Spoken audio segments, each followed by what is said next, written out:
If you just do mid-range movements and you train as hard as you can, and you have somebody who's prioritizing length and range, and they're training 15% less than you, you're going to get better results than them. The co-founder of Muscle Nerds, he's traveled the world teaching for Charles Poliquin and has taught thousands of personal trainers and coaches how to get better at their craft over the past 13 years, including our favorite Ali Gilbert. Drugs amplify this stuff. They amplify everything. We have Luke Leaman. We started monitoring her blood glucose with an implant. We started berberine, myoinositol, some other B vitamins, a little bit of bergamot, some extra magnesium, and cut her carbs down. Now she was hypoglycemic. So I was at a party and I told my friend, yeah, I'm thinking about maybe doing some testosterone, whatever. And he goes, why not? I don't know, I don't know if I'm ready to do that. And he disappears, walks back in, and I'm talking to somebody, pulls my pants down and hits me with a shot of testosterone. No way, bro. He goes, well, you're no longer natty. So over the last few years, everybody's gotten really obsessed about training their lats. Everybody is like masturbating to lats. What are bodybuilders good at? Moving things this direction. They're terrible at moving things to the frontal plane than the transverse plane. They never tend to do stuff because they're not bodybuilding exercises. If it is like your lats or teres major internal rotators, let's train those at lengthened positions so that they give the joint some space. It might be on the opposite side. It could be your shoulder flexors creating joint enclosure early. So now you have to do something different. I decided to try, I was making it, costing me like $40 to make tons of it. A friend of mine who's a pharmacist figured out how to pull testpropionate from Cinevex. Spend $70 and you would have months and months of prop and Tren. Why not just take it up, see what happens? Because nobody else had done a dose like that I knew of at the time. Wait, what was this dose? Before starting this podcast, I just wanted to say that ideating steroids for a full show is not widely accepted because it discounts the real work, which is the backbone of this sport. And unfortunately spreads that an unsafe chemical solution is all you need for results. Both of these are antithetical to society's understanding of the sport. And while there will always be some that claim that PEDs are all you need, I would like to deliver an honest message of what is required for achieving top performance, as well as the dangers associated with this route. I received this comment from a user named Nightscarens. But just as a rock climber, the athletes undergoing this path in the sport are willing to put their life on the line for their passion. Just the danger between the two sports is different. Luckily, we do have safety nets in the sport, such as organ imaging and regular blood work. But that doesn't change the high risk one must accept in taking on this competitive lifestyle. By the way, guys, surprise, we have Luke Leaman. He is the co-founder of Muscle Nerds. He's traveled the world teaching for Charles Poliquin and has taught thousands of personal trainers and coaches how to get better at their craft over the past 13 years, including our favorite Ali Gilbert, who a lot of you guys are fans of. Crazy Ali. Yeah. She, the way that we actually connected is Ali actually shot me a message, and she's like, you know what? Can you should definitely have my coach on your podcast because he's really awesome. He likes shrooms and he's had experience with anabolics and PEDs. And I was like, wow, that sounds right up my alley. Yeah, boy. Love PEDs. But we were just discussing some personal experiences with some fun substances. Mm-hmm. But going off of that, though, I kind of wanted to ask you, I listened to some of the podcasts that you were on and some other information. It was really cool. All the things that you said actually kind of blew my mind. So I got like a lot of questions that I'm really curious to ask you in general anyways. But where did your interest in bodybuilding originate? And then when did you first start delving into like PEDs? Okay. Yeah, that's a great question. So if you go back to the mid 80s, so I think it was 1984 or so. It's probably like 84 to 86. I was 8 years old and I saw Conan the Barbarian and I wanted to be like Arnold. Like I saw that's the physique I wanted. Like I want to look like that. And in Texas, like California's got a pretty big like football, like American football gridiron culture. Yeah. Mm-hmm. And so of course it's Texas. So every single guy is almost expected to be on a football team, especially in a small town where I'm from. So the town, Mejia is the name of the town. Less than 7,000 people live there. So there's nothing to do. It's way the fuck out in the country. So it's like fucking fighting and football. I mean, that's all you do in your teenage years. And so we start young lifting weights. So we started, before junior high, you'd sneak into the high school or sneak into the junior high and start smashing weights. And then during high school, I started powerlifting. So I actually wanted to wrestle. So I was watching wrestling movies, and I thought, man, that'd be really cool. So I went to the coach, said, hey, can we start a wrestling team? And he looks at me and goes, Luke, you're in a tiny, your high school's 130 something people in your class. There's nobody to wrestle in Texas unless you're a super 5A school, a huge school. So I said, okay, well, what else can we do? How about powerlifting? It's that sounds cool. What is that? Bench, squat, deadlift, whoever's the strongest. And I'm like, awesome. So we started a powerlifting team, and our school actually dominated everybody. No way. We just dominated. We had some corn-fed country boys that were just fucking retard strong, right? It's crazy. Because again, we don't have anything to do but lift weights and get in trouble and eat. So did that through high school, and then left high school, went to college, and I'm like, well, I don't really want to powerlift anymore. I didn't have any friends that were powerlifting, but a lot of them were bodybuilders. I was like, I'll get into that. So I started getting into that, did that for a while. I never competed in bodybuilding though, because I didn't want to, I don't know. You said before we got on, you said you've always had a hard time with public speaking, right? And so did I. I was deathly afraid of that before I started doing the education. And so I couldn't think of anything worse than getting in a banana hammock in front of a bunch of people and have them judge my physique. The banana hammock's crazy. Yeah, and I'm like, you look at that, it's, whoa, it's almost covering nothing. And I told a friend, I said, look, I don't want to bodybuild, man. My pecker's too small to get on stage in a bikini like that. And he says, bro, let me tell you something. Everybody's got a small dick when they're 3% body fat. It's you got a point. But I did that for a while, just amateur bodybuilding. Then I got back in the powerlifting, and that's when I got my biggest. So I got up to about 270 pounds. How old were you at this point? Mid-20s. Okay. Mid-20s. So I got up to 270 and still fairly lean. So probably 15 to 17%. I still had abs. I was fucking massive. Nice. 21-inch arms, 21-inch neck, 21-inch calves.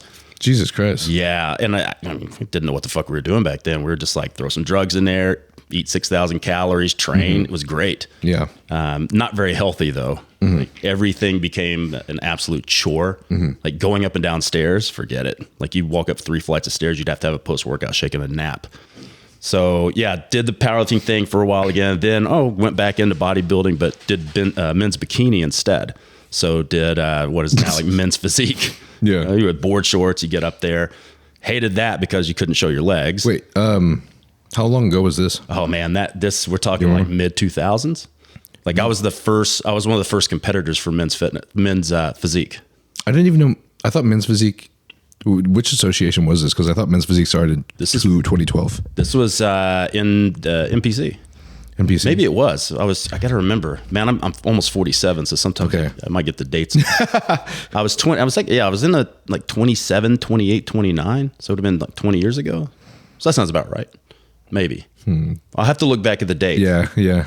Because I remember that it was at in Dallas. What's the big show in Dallas? It's I can't remember what the big bodybuilding show is. It's massive. But BSN did a model search the year before we did men's physique.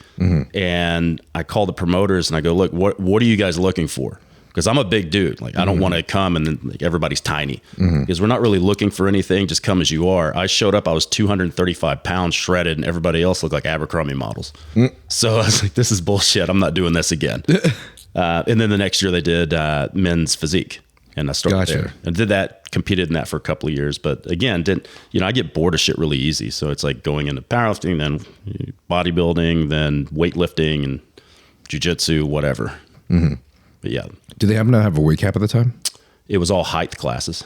Okay, it was just high classes, right? Yeah. Wait, no. Why did I even ask that? It's not classic physique. It's the men's board shorts, bikini. No, exactly. Yeah. I don't know why I asked that. I know that the weight cap was introduced literally last year. Yeah. So,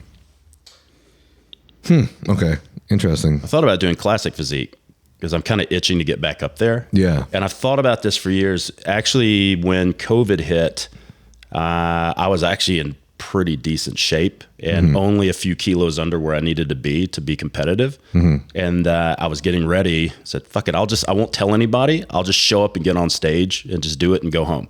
And then COVID happened and they shut everything down. So then I went, oh, fuck. Gotcha. The hard part is being in Australia is getting what you need. So even getting TRT is a massive It's undertaking. freaking difficult there, right? Yeah. Yeah, I've been told. Dude, I think you should absolutely go back into classic physique, especially if you're feeling the itch now. I am feeling the itch. Yeah. Just to see what you can do, right? Right, yeah. I mean, if you don't do it now, then when are you going to, right? I feel like be the best 80-year-old bodybuilder in the world. Hey, I mean, one of my buddies, Paul Barnett, he got his IFBB Pro card just like last year maybe, and how old was he? I'm trying to remember. 50s, 60s, 50s, maybe. Yeah. I don't know. I might be butchering this, but yeah, bro, he looked freaking crazy, and he got his IFBB Pro card in open bodybuilding. Dude was massive, giant. I think his stage weight was above 250 pounds. God. So, man, it was gigantic.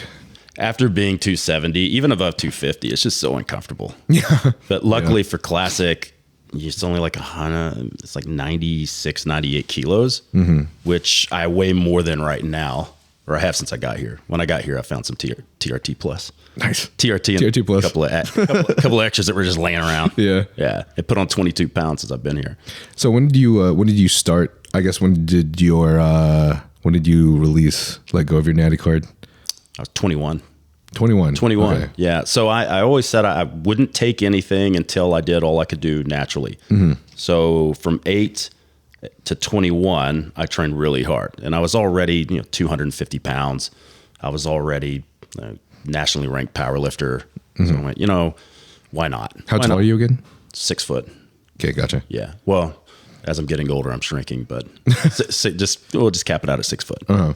Like the first time I did gear, the movie Varsity Blues? I know of it, but I don't remember it at all. So I did stunts in it, a lot of the really big stunts. Like there's a scene where a guy's getting flipped, like the first football scene, that's me getting flipped. And that was shot in Austin where I lived. And when I went into the movie, I was 232 pounds, relatively lean. After a few months filming, I was like 205, and I'd gotten really fat. Damn. At least really fat for what you and I would consider fat for us, right? Which is not that fat for most people. So I was at a party, and I told my friend, I'm thinking about maybe doing some testosterone, whatever. And he goes, why not? I was like, I don't know. I don't know if I'm ready to do that. And he disappears, walks back in, and I'm talking to somebody, pulls my pants down and hits me with a fucking shot of testosterone. No way, bro. What? Yeah, I mean, we were all drunk, we were all fucked up. He goes, well, you're no longer natty, so you must Holy shit, that's fucking crazy. Yeah, so then he gave me a couple of bottles, and I put on 30 pounds in like 6 to 8 weeks, and I was like, this shit is great. Why was I being so apprehensive? This is fantastic. Yeah. And and that's back when we had real shit steroids. We were getting everything from Mexico. You get a bottle, one bottle might have 12 mils. Another bottle have like 7. It's all dirty. Like shit. I don't know how I never got any infections from it, but it did work. Damn, that is nuts, dude. I'm still kind of processing that right now. Dude, I was at a medical conference and the same thing happened. I've never taken growth hormone. And I told a doctor this, and he was drunk, and he fucking hits me with a pen. He goes, well, there's an IU of growth. And I'm like, dude, what are you doing? Why do drunk people always inject me with things? What is it about you that's giving people this? I don't know. This desire. I think I'm giving off this air that I really want it, and I need somebody to push me there. So just go ahead and jab me with something. That's crazy. Oh, that's got to be super legal. So when I tell people I've never done growth, I'm lying. I've done one IU. Okay. Life. That must have made a massive difference. Replacement dose. I woke up the next day like, wow, look how fucking jacked. Oh my gosh. Okay. Insane. So what got you started in this in your coaching situation? And then I know that I believe you were in a what is it called? Maybe like a seminar with Charles? Yeah. Okay. So if we go back again, let's go back to that small town where I grew up. This is like even before we had the internet. We got the internet in 1992 in my hometown. And so before that, everything you would learn was either just passed down, like from the elders at the fireside in the camp and telling you old stories about bodybuilding. And so some of it was good. Some of it was just complete bullshit. And then we had magazines, obviously like Flex Magazine, Muscle and Fitness and all that. Muscle Media was a big influence. Muscle Media is where I found Charles. And I started reading his articles. Okay, what he's saying makes a lot of sense. And I like studying physical culture history. And he's basically not reinventing the wheel. He's just taking all of these methods that people figured out in the 50s and 60s, 70s, and 80s, and now he's figured out how to systemize it and then how to teach other people. So I started doing his stuff, and man, this shit works really well for me. And then that was in like Muscle Media. Then T-Mag came around, and he was in that as well. So I was following him from the age of 14. And then fast forward, I think I was 27 maybe, I finally did a seminar with him. And at that point I was hooked. I spent a few days with him, and then a few months later I did some more stuff, kept doing it. And then eventually he asked me to come on to be an assistant lecturer, assistant coach for him. Oh, wow, nice. And then eventually he got booted out of the company, and they brought me on to not really take his place, but to teach a lot of the stuff that he was teaching. And that was another fucking story, the clusterfuck of that company. Okay. Gotcha. There's fucking crazy shit that was going on in that company. Damn. Which they've now lost the company because apparently they're in a massive amount of debt they couldn't get out of. And so the Poliquin Group no longer exists. Can you spill some of the crazy shit? Yeah, I don't give a shit. No, I'll talk about some crazy shit that I know, and I'll talk about the stuff that I've heard lately. I'll talk about that first. So just to give people clarity on what was happening, because a lot of people don't understand what happened. So Charles's name's on the side of the building. It's his company, but it's actually him and his wife. It's a third company he had built, and he was not really good at keeping his dingling in his pants. And so he got busted, and she raked him over the coals, booted him out of the company. Wow. And sued him and did all this shit. And they thought that the place was going to be okay without Charles, that the brand was strong enough, but Charles was the brand. Yeah. So it's like, when I showed up, I didn't know any of this. So I showed up on my first day, packed all my shit into storage, flew to Rhode Island to begin the new job that I've been trying to get this job for like 7 years, and I finally got it. I show up, go to the first meeting. I'm like, all right, cool. Where's Charles? Like, he doesn't work for us anymore. I'm like, okay, where's Andre? Which is Andre Benoit, his right-hand man. I'm like, Andre quit. Where's Ryan? Ryan got fired. I'm like, cool. So me and Derek, they're like, yep. I'm like, fantastic. You could have told me this before I packed all my shit up and flew across the country. That would have been like nice to not walk in on this. Yeah. But they made a horrible decision to do that, and the company just went downhill after that. I see. Like I'm talking millions just gone. Wow. It was crazy. But yeah, there was some crazy shit happening in that company. I've got to think about, let me think about a good, like there was a lot of shenanigans going on. There are things like, coaches having relationships with the students, and sometimes pretty bad shit. And it was rough. It was rough. There are some things I'll tell you off. Okay. I need to figure out, is this stuff I could still get sued for? I don't think so, but I'm going to write a book at one point, change all the names, and I'll spill the beans on that. Okay. It's fucking wild. Crazy. That's dope. That's good to hear. We need some more of that, honestly. Honestly, it blows my mind how much of shit like that goes on. Bro, the fitness industry's funny.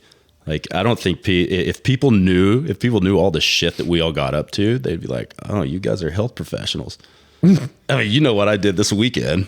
And like, I'm transparent about that type of stuff. But most coaches would never tell people. Like, it's hard enough to get people to be transparent about the drugs that they're doing, like PEDs, much less like recreational stuff, But I think it's, people need to know that stuff. It's okay. It's okay to do that. Real quick, guys. So while I was looking at the YouTube analytics, I actually saw that 85% of you guys that watch this channel are not subscribed. And I want to ask very little of you guys, but if you enjoy this podcast, if you find value in it, then please do me this one favor and subscribe to the channel, because doing so helps me get bigger and greater guests like the guests you are listening to today. Also, this channel is not sponsored, which means only the companies that I work with, which are Young LA and Huge Supplements, are the companies that can help fund this channel by you guys using the code NILE. So code NILE gives you a discount of 15% off of Young LA, and code NILE also gives you a discount of 10% off of Huge Supplements. And if you decide to purchase anything from any of these companies, it will help immensely for me by using my code. And this way, I can travel to other guests and also upgrade in equipment to make this podcast bigger and better for you guys. I was having this thought because Greg Doucette made this video on what top Olympians, like what recreational drugs top Olympians are taking. Yeah. Or maybe just Olympians in general, something like that. I agreed with some of the video, but I didn't really agree with all of it because I think it's just easy in his voice to make generalized statements. You know, like any of these people who like talk with polarizing methods. No, you're right. Easy to catch on, but he just spoke with generalized statements that sometimes it can make it seem like the whole of this demographic is taking these things, which is obviously never true, right? Correct. Like none of these things are never true. You never have an all or nothing type situation. Everyone's always different. Everyone always responds differently. Yeah. But I was having those thoughts. It's like when I think of like the bodybuilding industry and even a lot of the fitness industry, because a lot of them just don't talk about shit. I think any drug use, any medication use is like a gateway. You know, if you feel comfortable using one thing and then you realize that it's working good for you or it's actually helping you in life or it makes you feel good, then, you know, your interest in other substances probably increases. Oh, no doubt. But I also hang out with a lot of people who have nothing to do with the bodybuilding industry or the fitness industry, and they all have taken a ton of drugs. So 100%. You know, it's kind of like hard for me to be like it's only the bodybuilding industry. It's like, it's just fucking just humans just take shit, you know? I mean, like a lot of people do, and they don't talk about it, or they do if you're like their friend or something. But why not do it? You know, especially if you can do it safely. The problem is it's hard to do it safely because of the lack of access to quality stuff and no real knowledge other than this stuff is bad. Yeah. But with everything, the dose makes the poison. Yeah, I think that's a big part of it too, is like right now in the world, we are fighting against that because, you know, not too long ago, we believed psychedelics were incredibly terrible. Yeah. We thought psychedelics had a reason to be illegal.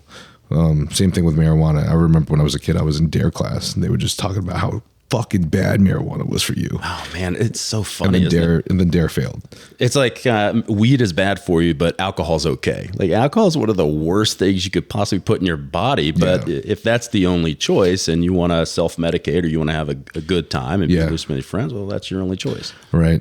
Yeah. My girl and my best friend and I, we went to John's Summit just like he just had a concert at what is it called? It was just like this one stadium. He had like a single stage concert there just literally this last weekend, and like I still use my own substances, you know, I want to have fun, so I took a little bit of shrooms and smoked some weed. I haven't drank alcohol in 5 or 6 years, but I mean, to be honest, I had a fucking amazing ass time. No hangover. Yeah, felt pretty positive about shit. Maybe I got a little bit sleepy at the end because I smoked a little, but like then I got, you know, okay sleep. But people have this because people have been lied to about all this stuff. It's like people think acid. I remember LSD. You see the old DARE things of people going crazy. This is your brain on drugs, cracking a couple of eggs, and it's such bullshit. There's no context. Like, is this on all the drugs or just a little bit of drugs, just enough to have a good time? Right. So like the story I told you earlier about this weekend, I took some shrooms, and usually, you know, 2 grams, 3 grams, 3.5 grams. I'm pretty good on that. I can go out and I have a great time. And unfortunately, we didn't know how much was in what we took, and I probably took around 7 grams. So I'm in this hotel lobby, and I'm like, I'm having a great time, and then I go, wait a minute, and I told everybody, I gotta go to my room real quick, and I ran to the room and laid in bed and just freaking had the universe like implode in my brain. And then a couple hours later, I was good. And I went back downstairs and I went out. But fire, it's great. Wait, how many hours till you went back downstairs? I spent about 3 hours. It peaked. It was just this fucking light year, fucking Millennium Falcon. Woof. And then it was over. And then I just felt just relaxed. And I went downstairs and went out to a pub.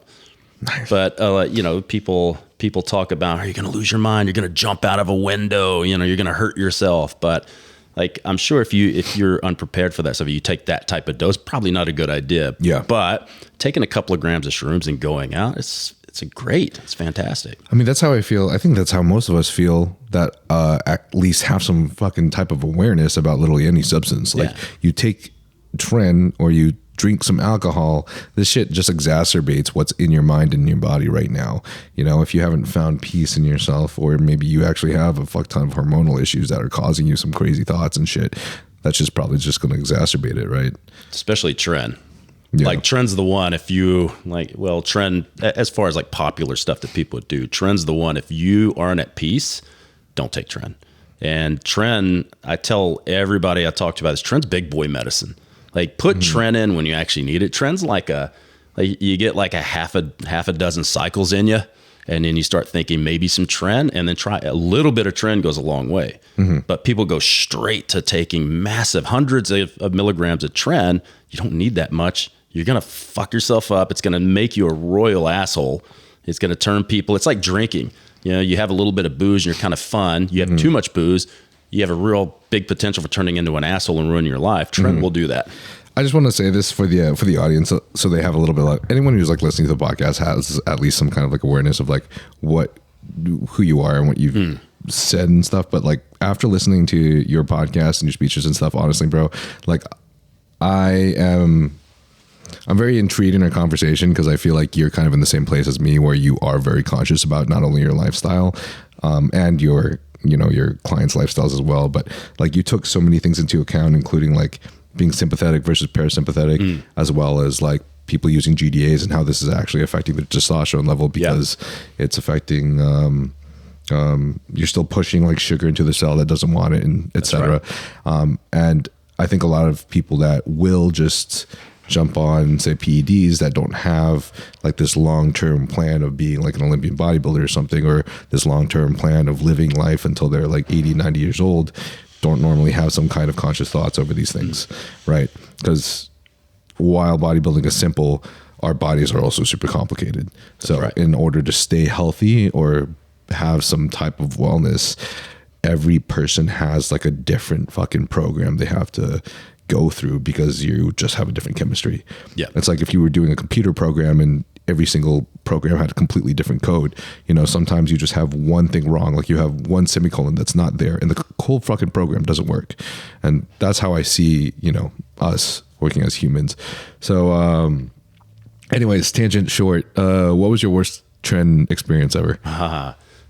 Which one?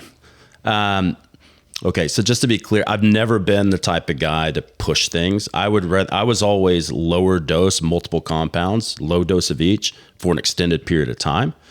But I did play around with, I wonder what would happen if I crank this up. And when we first started doing Tren, nobody knew how much to take because the drug of choice would be Parabolin. But then they discontinued Parabolin, so it got prohibitively expensive and also difficult to get. And I reckon you couldn't get it for a long time. I know a lot of manufacturers in China started making it again, but we used to get those from France and 76 milligram ampules, and you would take one Monday, Wednesday, Friday, and it was just delicious. So when that went away, somebody figured out, oh, look at these cattle pellets. It's Phenoplex. They have Tren acetate. It's close to the same thing. So we start like extracting Tren from cattle pellets, but we didn't know how much to take. So I always went, well, 76 times 3, what's that? 200 and something. Okay, so I'm just going to dose it just like I would Parabolin. And that would be considered, you talk to like Dave Lee and some other people, they'd be like, yeah, that's a high dose of Tren. I would actually agree with them. There was a time where I thought like 225, 250 milligrams of Tren is not that high. Now I look at it as you probably don't need more than 150 a week, really. Okay, yeah. And you can get away with the 250, and you may or may not see any side effects. But once you start pushing that into the 400, 500 or higher, that's when you're going to get some really weird shit going on.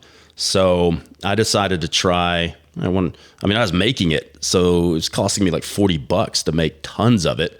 And then a friend of mine who's a pharmacist figured out how to pull tespropionate from Cinevex.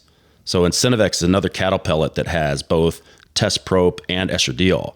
He figured out how to get the estradiol out, so you extract that out first, filter it, then extract the tesprop. So we were getting, you'd spend $70 and you would have fucking months and months of prop and Tren.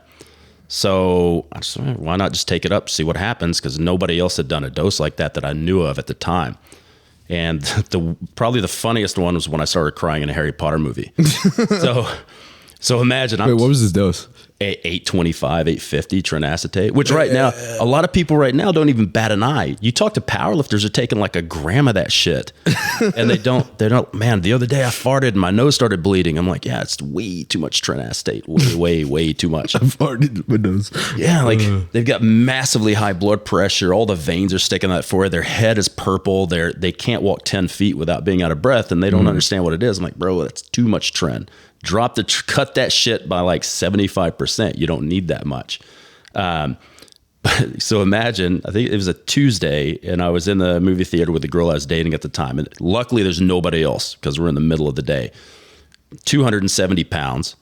And Harry is on the beach, and the Dementor is like sucking his face, and I'm just losing my mind. I'm like crying and shaking, and I'm raging, and I can't control it. And then the Patronus comes out and saves him, and I jump up, I start screaming, yeah! And then I sit down, I was like, fuck yeah. And my girlfriend at the time looks at me and goes, bro, you gotta cut whatever you're doing, you gotta cut that shit out or down. This is not cool.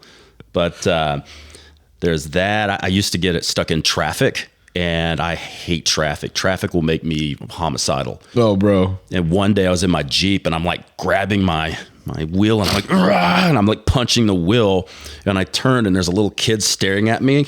I'm like, hey, so I'm like waving at him and just tried to calm back down. And then I realized, like, man, this stuff it's way too powerful to not take seriously. Yeah. It's pretty intense. Yeah. I feel like this is where a lot of people's roid rage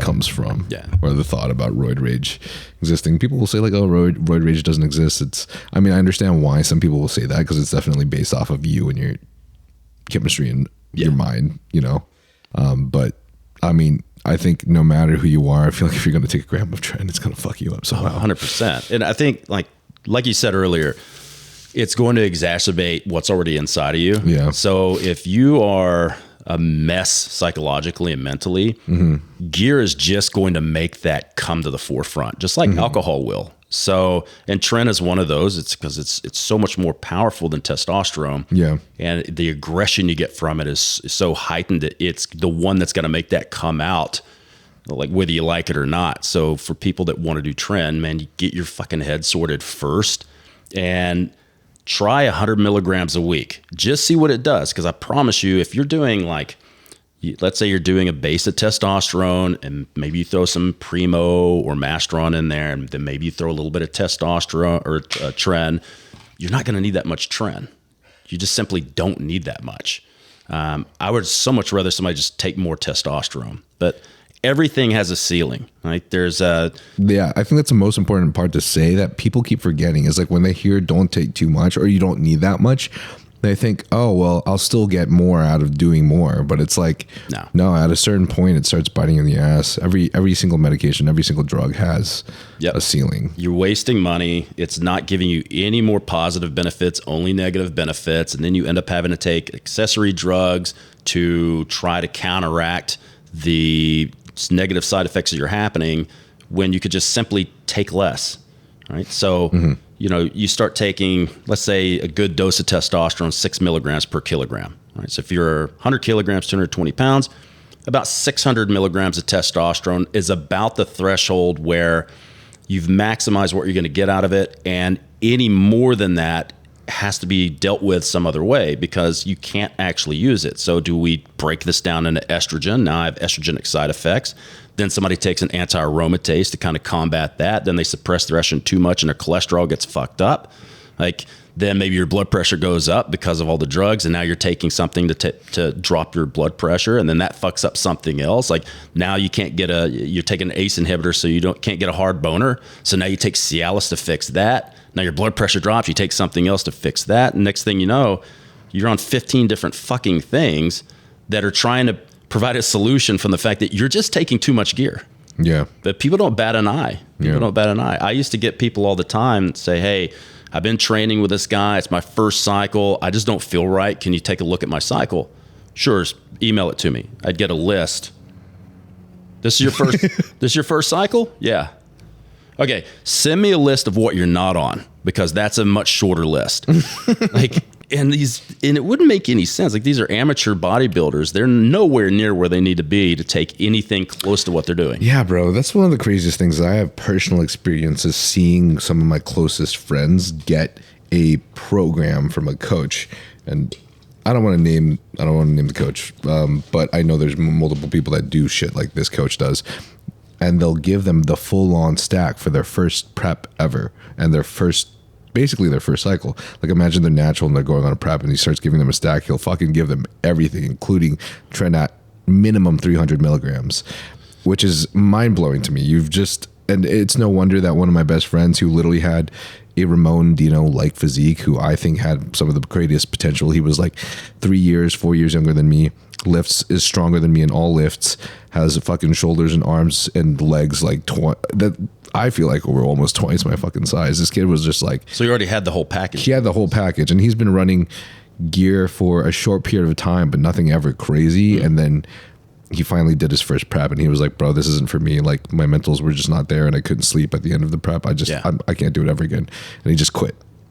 Didn't compete again, which is mind-blowing to me, because I'm like, bro, you just ruined this kid who had so much potential, because he probably could have just taken less gear or something. Yeah. And the thing is, it's like, here's the conundrum. If you start with a low dose, you get less side effects. Yeah, you're not gonna put on the same as if you up it, but you always have the opportunity to add a little bit more. When it's not working, add a little bit more. Yeah. But if you go to the high end, it's going to be really difficult to convince somebody to take less. So, like, I don't coach a lot of people that are on gear. I do train a lot of people that are on TRT, sometimes TRT plus, but they all know if you're gonna compete, whether that's powerlifting, bodybuilding, strongman, whatever, I'm always gonna recommend the least amount of shit to get the job done. And anytime they want to take more than that, I'm like, I'm not cool with that. I'll refer to you to somebody who doesn't give a shit, and they'll let you take whatever the fuck you want. So I'll just pass those clients off. And it's usually not the drugs that's keeping them from pushing forward. It's that they train like a pussy, they sleep like a pussy, and they eat like a pussy. Yeah. You know?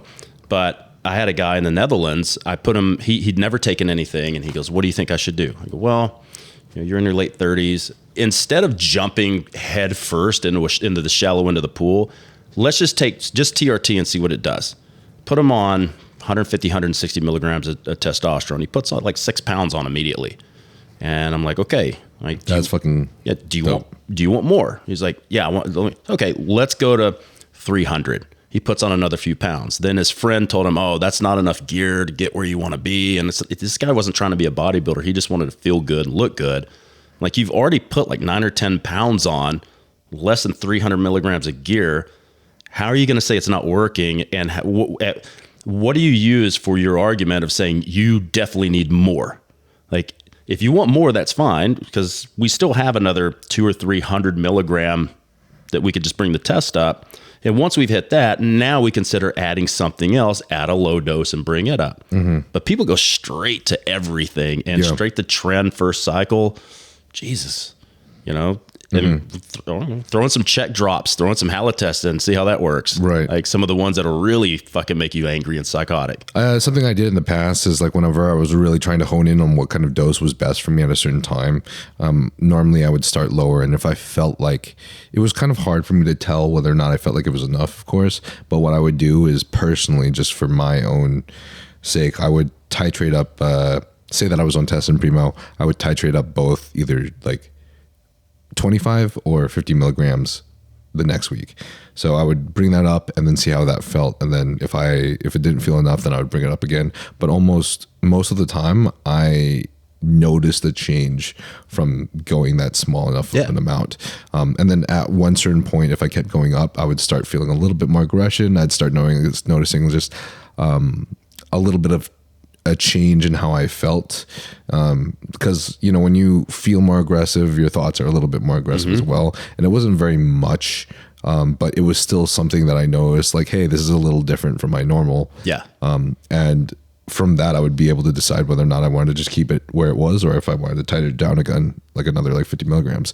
So for example, like this off season right now, I started plateauing. Well, it wasn't really much of a plateau. I was still gaining weight, because I'm eating enough calories, but my my weight increase has started a plateau slowly, and then my coach and I decided to up my doses up by 75 milligrams for both Tess and Primo. And in the last 2 weeks, I went up 4 pounds again. Yeah. So that's telling me like what we literally agreed in the message yesterday was our calories and our dose is good. No going up anymore. We're going to ride this wave because I'm obviously making gains that I need to. Like, and I remember talking to some guests of mine, and he's one of my boys, so nothing on him, but he was also an open bodybuilder. So he's got his own methodologies. And this is what I'm trying to distinctively show, that there's differences. Like, everyone doesn't need to just listen to what he says, because I'm sure not everyone in my audience is trying to become an open bodybuilder in Olympia. But when we were talking, he was like, yeah, I was taking a gram of Tess. And when I told him I was taking 500, he's like, bro, those are baby doses.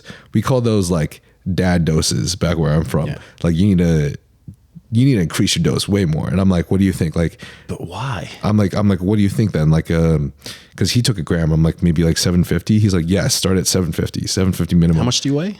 I weigh 193 right now. Yeah. See, and I'm going to say, okay, why? Like, why? Like, why not? I get it. If you were 250 pounds, we'd have a different conversation. Mm-hmm. Like, you're right around 200 pounds. There's no reason to take an IFBB bodybuilder dose until you get to that level. Right. Like, I'm sure that at some point in my future, maybe I'll be getting there. But it's like, as of right now, titrating up slowly has been doing me pretty damn well. And that's the and I want to make sure I save that amount for whenever my body's ready for it. Because I feel like, you know, like, that's the purpose of people coming off and doing TRT in the first place, is they want to respond better. Yeah. But see, and a lot of times with the mindset of these guys too, they're like, well, just take it up to a gram. And you're like, well, what do I do if my blood pressure goes up? Okay, well, take an antihypertensive. Okay, well, what do I do when my lipids get fucked up? Well, just take another drug. And what do I do about my estrogen? Take another drug. My hair's falling out. What do I do? Take a drug. And it's like, man, more drugs are not the answer. Like, what you're doing is working. So instead, why go to the Wild West and just start shooting from the hip when you know, like, just a small extra puts another 4 pounds on me, you know? But it's what, and again, like I said, I've done all the weird shit. Like, I remember when I was younger. Now I'm older, I'm like scared shitless, but I don't want to push it anymore, because I don't want to. When you get older, you're not as resilient to the side effects. So I remember I pushed Sustanon once to 10 amps a week, and usually I'd be in no more than 600 to 750 of test, and that's being like 250, 270 pounds. And I put it up to 2.25 grams. And the only difference between 750 to 1,000 and 2 grams was drugs never gave me back knee. I started getting back knee. I was really oily. My hair started thinning. I was weirdly aggressive, but almost like female aggression, where it's more like mopey, irrational, like not like a masculine type of aggression. It was kind of like a petty, argumentative type of aggression, and I didn't like it. I tried Winstrol once at a gram a week, and that was amazing. That was amazing. Like, I don't think people understand how strong Winstrol actually is when you take enough of it. But then the side effects aren't worth it. I lasted 2 weeks. And I remember one day I woke up and I was getting ready to brush my teeth and I couldn't close my hands. It felt like all my joints were made out of glass. And if I tried to close my hand, my fingers would break in half. So then I was okay, that's too much. Way too crazy. Much. Yeah. And then that's, the crazy amounts of Tren, Winstrol, and Sustanon. I tried all these things and just realized that at a certain point, more drugs are just more side effects and not really more gains. Yeah. Until you get big enough to need that amount. So I had a thought when we broke to use the bathroom. Yeah. It's a weird thing because we know everything has an upper and lower limit. So like creatine. Once creatine is loaded, is taking more creatine going to be helpful? Right. I've actually used this analogy too. Yeah. Like let's say just to be clear, you don't need a loading protocol. Is it helpful? Yeah, because it gets you results faster. But then once you're loaded, like more than 7.5 grams of creatine maintenance, continuing to take 30 every day, you're just wasting money. You look at calories. If you want to grow, you need a sufficient amount of energy. taking more than that is going to make you grow faster, but it's not going to make your muscles grow faster. You're just going to get fat, and then you just have to shred that off. So everything has an upper limit. You drink too much water too quickly, you'll die of hyponatremia. So, but for some reason, a lot of people think that drugs don't play by these same rules. So they're like, just take more drugs. You're not making gains, take more drugs.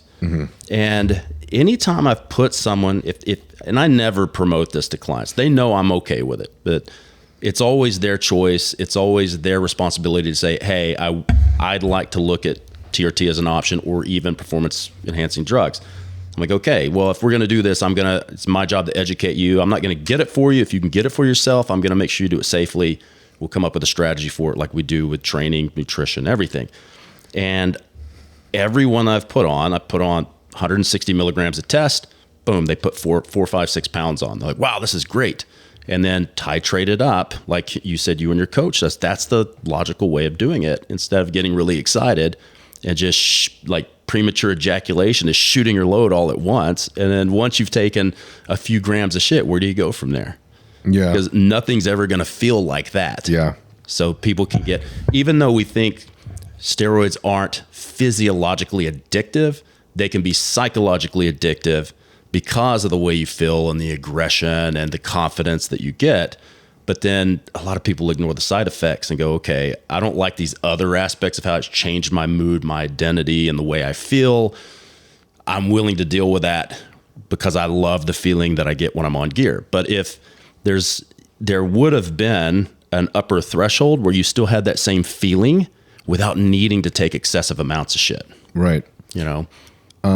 In terms of growth, I've had 2 people on my podcast say this exact statement, but both of them have experienced at a certain level that when they titrated the doses upwards enough, they also just started not seeing any improvement in progress. Like, I mean, of course the side effects may increase, but in terms of just rate of progress of muscle growth, they just stopped seeing progress. And both of them, it was Coach Justin Harris, and then the other one was Ziegler Monster.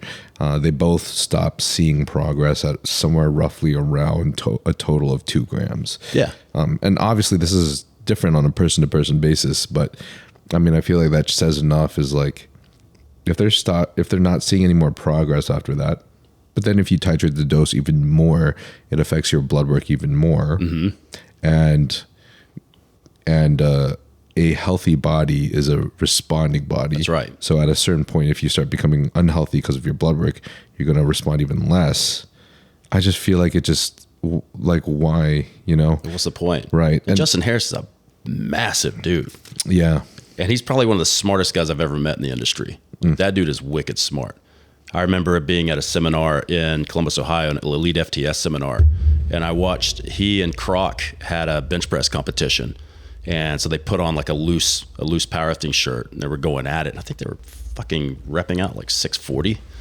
And then they had a dip contest, see how many dips they could do in a row. And it was hysterical to watch guys that big, like doing dips and like doing 50, 60 dips. After the bench contest? Yeah. Fuck. Yeah.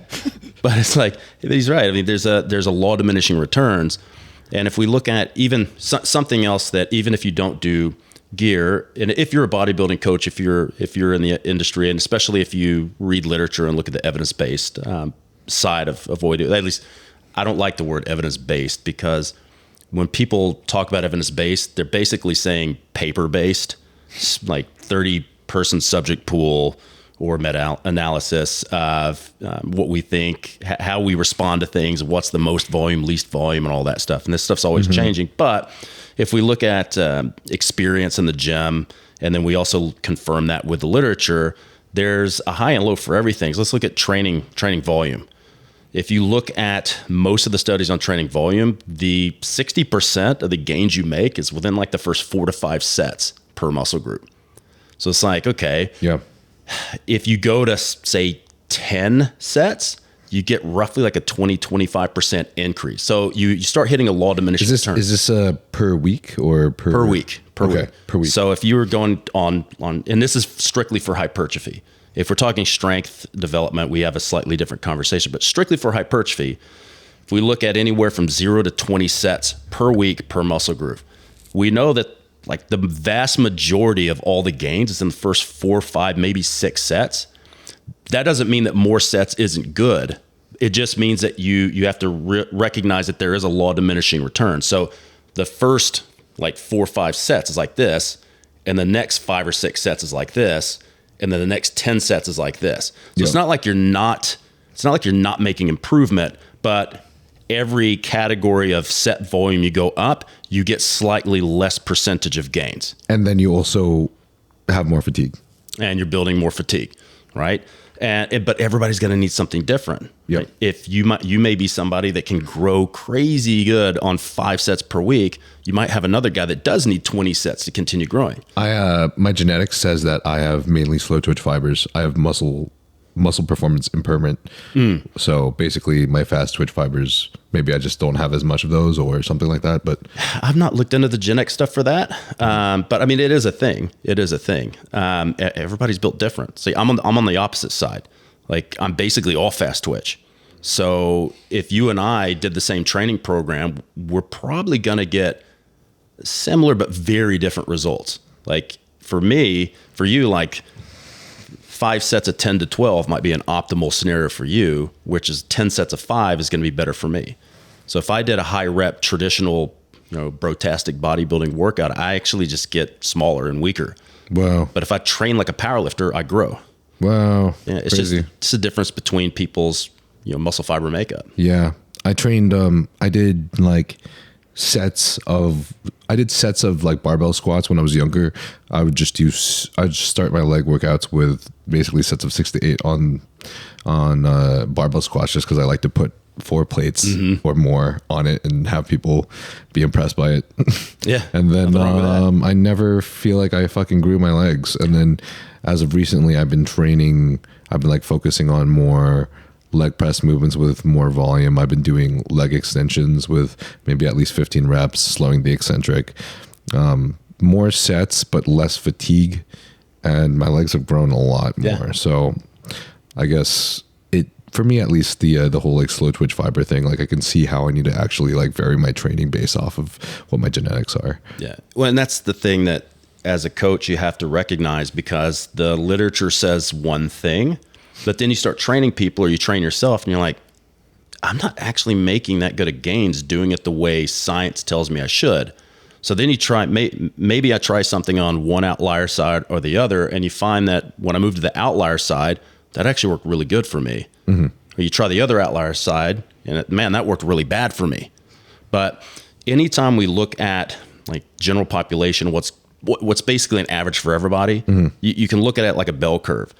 Most people are going to be in the 70% in the inside of that bell curve. So if they just follow traditional or even contemporary evidence-based practices, they're probably going to see really good results. But you are going to have 15% on one side where that doesn't do anything for them, 15 on the other that needs something completely different as well. So this is the argument I have when people go evidence-based stuff. Not everybody fits into the study. Yep. You're always going to have people on one side or the other that need something that's different, but they've kind of figured that out through trial and error, which is what everybody did in the 50s and 60s and 70s before exercise science was a thing. Yeah. And exercise science has never really catered to bodybuilding except for the last 10 to 15 years. It's just, that's when, like, you're not going to find a lot of bodybuilding studies from decades ago. They don't exist. Yeah. And I think the same thing can be said about PEDs, which is why I don't think everyone should keep making some generalized assumptions. Yeah. But obviously it's only like in the comments of reels from fucking dumbass people that will say that shit. But at one time, scientists said that anabolic steroids didn't cause muscle growth. Yeah. You go back a little over half a century ago, they're pointless. They don't actually put on muscle size, and bodybuilders go, well, let's try it out. And they went, holy fuck, these things do work. I think that's why it's cool to have like people that are transparent and talk about their experiences straight up, whether it's good for them or not, though. Cause like you see so many differences. Like me, for example, I like fucking enjoy Halotestin. Like I feel good off that shit, but I know most people feel fucking crazy when they take that shit. I love Halotestin. Oh yeah. But I don't want to go to jail. Like when I was powerlifting, I tried Halo a couple of times and it just made me fucking headbutt a stack of weights, and I put a gash on my forehead, and I went, yep, no, I'm not doing this again. It made me so hyper aggressive. Oh, damn. Yeah. So I was like, yeah, this isn't worth it. Yeah, that's what I mean is like, it doesn't make me aggressive. I mean, I only took it like during peak week, so maybe I just didn't have enough energy to be aggressive. You're a pretty chill guy too. So I've been told I'm a chill guy. Yeah. And so normally like at least now, when I was younger and when I first started taking PDs, like I first started injecting myself like maybe, I don't know, it was like 2021, 2020. I was like, yeah, it wasn't really too long ago. But when I first started injecting myself, I was having like some fucking mental issues, some crazy shit going on. But now at this point, I'm a lot more calm. But for example, when I took Tren for the first time for this prep, because honestly, just because I wanted to finally experience what it was like and be able to talk about my experiences, titrating from 50 to 100 milligrams, I had no effect. I didn't feel anything whatsoever. When I titrated up to 150, I did start feeling stuff. But I think what really hit was when I took it for more than 5 weeks, and it was like towards the end of prep, like peak week was coming around. I think what happened was the fact that I was so low in energy for the last 2 weeks of prep. You know, you get really irritable in general from being low energy, and it's like all these things that are on your plate, all these things that are mentally stuff that you have to take care of, feels like a fucking, I don't know, train on your lap. Yeah. And so I just, the Tren hit hard. Even though it was only 150 milligrams, I feel like it just made me feel a lot more irritable and aggressive about the fact that, like, I don't want to do anything right now because all I want to do is lay down. Yeah. You know, I just don't want to do anything. Yeah. So I think maybe for me, I don't know about other people, but 150 exacerbated how I felt at that time, which was like, I have no energy. And I feel like around 150 is where you're really going to start seeing the results from Tren, if you want really noticeable results. Yeah. But again, it's also, once you start getting at 150 to 250 territory, that's probably where you're going to notice some mood swings. And like you said, it's close to the end of a prep. You're already irritable anyways. Yeah. So it's just throwing fuel on the fire, so to speak. So definitely like what it felt like. When I got here 5 weeks ago, I haven't been on anything in like 5 years. Maybe a little bit of Anavar when somebody says, "Oh, I've got here's 50 Anavar." Okay, cool. That's not going to do much. Yeah. But, or when your doctor decided to stab you. Yeah. What's that? When your doc decided to stab you. But like, it's hard to get when I go. I think I'm going to get hooked up when I go home because I don't want to go back. Because when I got here, everybody knew that I hadn't been on anything and I was craving to get back on TRT, so I feel normal again. And so somebody brought me some amps, and I was on like 175. I think it was Inothate, 175 per week. In the first 3 weeks, I put on 15 pounds. Crazy. So then I talking to the friend, like, oh, I got some shit. What do you want? I got some shit laying around. I've never actually taken Primobolan, just for the fact that most, like traditionally growing up, Primobolan's difficult to find, like real Primobolan. Yeah. And do you think in Australia it would be even like, it just wouldn't be pure, or it wouldn't be, if you can even find it? If you can even find it, I think it's getting a lot better now, because even like you can find Parabolan now. You can find the powder, at least if you're willing to make it yourself. Like the Chinese, you want it, Chinese is gonna make it. So they've started making some of these compounds that you wouldn't be able to get for a long time because they just don't make them anymore. But my friend had some Primobolan. I was like, you don't want it? They're like, nah, you can have it. Okay, cool. So I started 300 milligrams of Primo. I've never done it before. And there's a little bit of Tren laying around, so 105 milligrams of Tren a week. And a little bit of Anavar. So I went from 15 pounds to 22 pounds.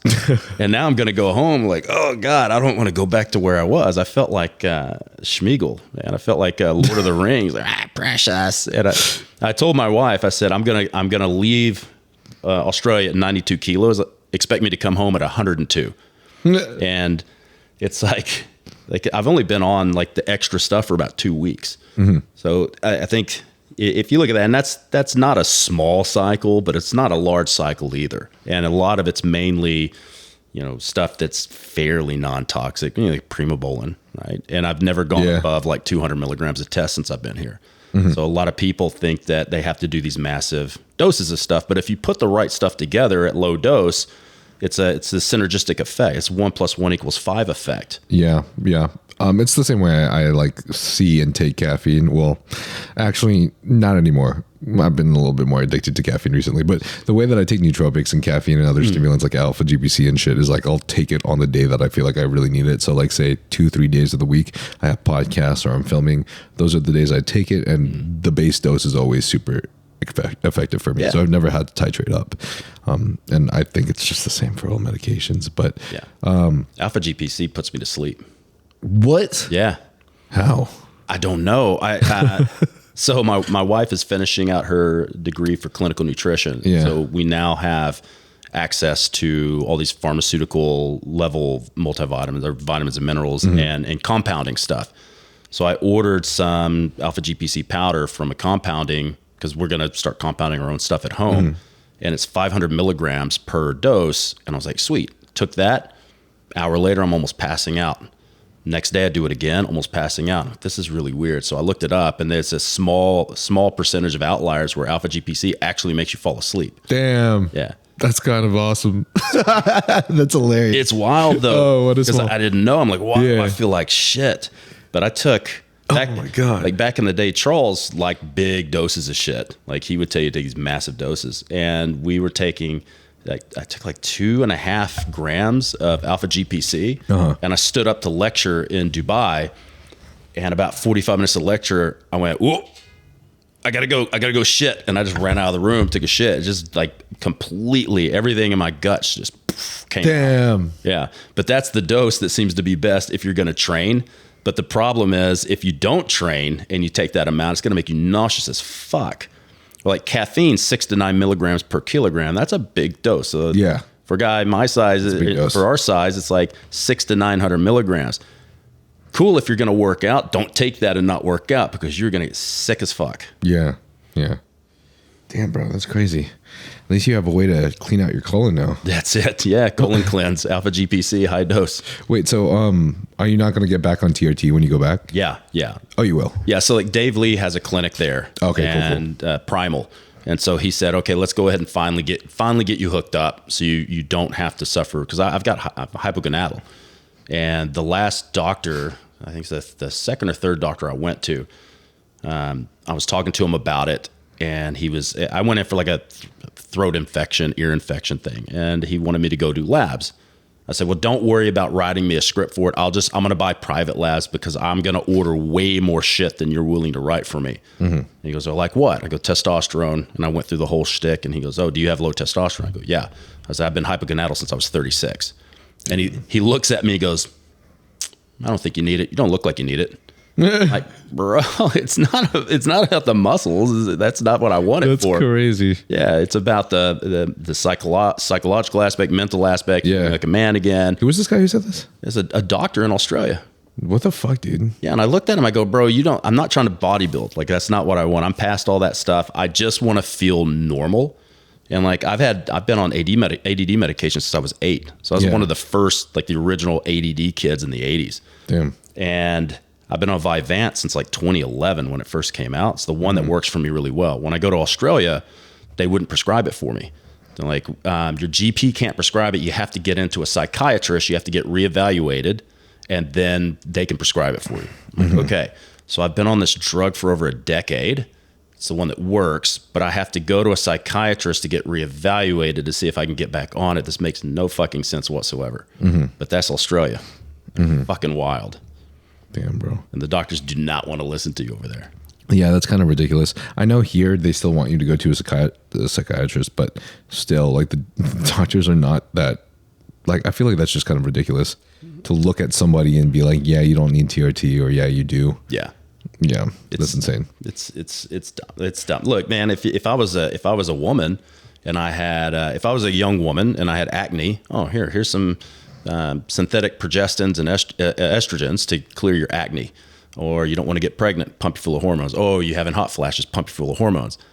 But a man wants to do the same thing for man-related issues. We can't be having that. We can't have a bunch of guys on testosterone, roid rage, all that. And it just is a big misunderstanding and taboo that surrounds testosterone.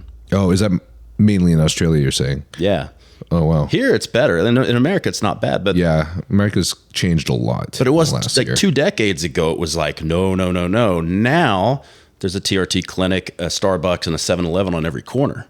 And now and thank God for Ali and making Silverback, because they're now, all the doctors and the fitness professors that go to that are making it a legitimate thing to do and doing what's right. Like looking at your symptoms, reading your labs, monitoring that. Whereas if you went to a TRT clinic even 15 years ago, you'd walk in, you'd fill out a form. They'd go, yep, looks like you need some drugs. What do you want? And they would write whatever you wanted. Now they wouldn't even take labs back then. And now to legitimize it, we have to have labs. We have to make everything legit so that we can keep progressing men getting the help they need and not go back to the dark ages where guys are having menopause and they feel like shit and no one wants to help them. If you feel like any of the medications that we spoke about today may benefit you, such as BPC 157, GH secretagogues such as Tesamorelin, IGF-1, oxandrolone troche, Semaglutide, then you can obtain these from Trensparent HRT, and the link for that will be in the bio. If you feel like you're experiencing symptoms of low testosterone, such as depression, anxiety, lack of motivation, as well as lack of sex drive, then you can get this checked out as well by getting your blood work done at Transcend, and they will provide you expert medical analysis. Transcend HRT has worked with many professional bodybuilders and pro athletes, such as Thor Bjornsson, Phil Heath, and Jeremy Buendia. And if you feel like this podcast has any relevancy to you, I do believe that this clinic will provide of great benefit to you as well. So reeling it back to when you were talking about training, and you were discussing 4 to 5 sets, you start seeing, what was it, 60%? Yeah, about 60% of all your gains are those first handful of sets. So what do you think about high frequency training and why the science-based community is so hyped about the upper and lower split right now? Are they? It was full body yesterday. Now it's upper lower. I mean, probably the same thing. Oh man, they all lose the forest for the trees. So if you look at like, how do I lay out a split? Like there's no perfect split. It's perfect for you at that time. So the first thing is, how many days a week can you train? Because you have to fit everything in. So like if you're only training 3 days a week, the only logical thing would be either a full body routine or rotating upper lower. So like 1 week you're doing 2 upper and a lower, the next week you're doing 2 lower and an upper. Okay. And that way you're still hitting everything, every body part every 7 days, but you can split the volume across that. And people are have gotten away from body part splits, which I think is stupid. Body part splits are still good. It just depends. Does it fit in your schedule? Can you recover from it? How much volume do you actually need? So let's say they're training and they find that and every body part's different too. And every movement's different, right? If you're doing, like you said earlier about, you used to do back squats and now you find like hack squats and leg press actually work better for you. Well, we have to look, one of those is a movement centric and one of them's a bit more muscle centric. So if you get like a back squat, there's a lot of things that's happening there. So we can't really call that, it's not specific for quads. It's a lower body specificity, generally specific. It's a movement. You get on a leg extension, now that's more of a muscle centric action because you're actually mainly just working knee extension in your quads. So a back squat and a leg extension, they don't really have a 1-to-1 ratio for sets because one of them is more concentrated than the other, but one of them is more systemically concentrated than the other. So there's a lot of things to think about there, right? But let's say we start out with 10 sets a week and we find that 10 sets a week is pretty good. People are getting good results. More isn't necessarily getting better. Less isn't necessarily getting better. The split doesn't really matter all that much. It's how can I fit that into the week? So, whether I'm doing 5 sets on quads, hamstrings, glutes, calves, abs, twice a week, twice in a 7-day period, or doing that on one day, it probably doesn't matter all that much.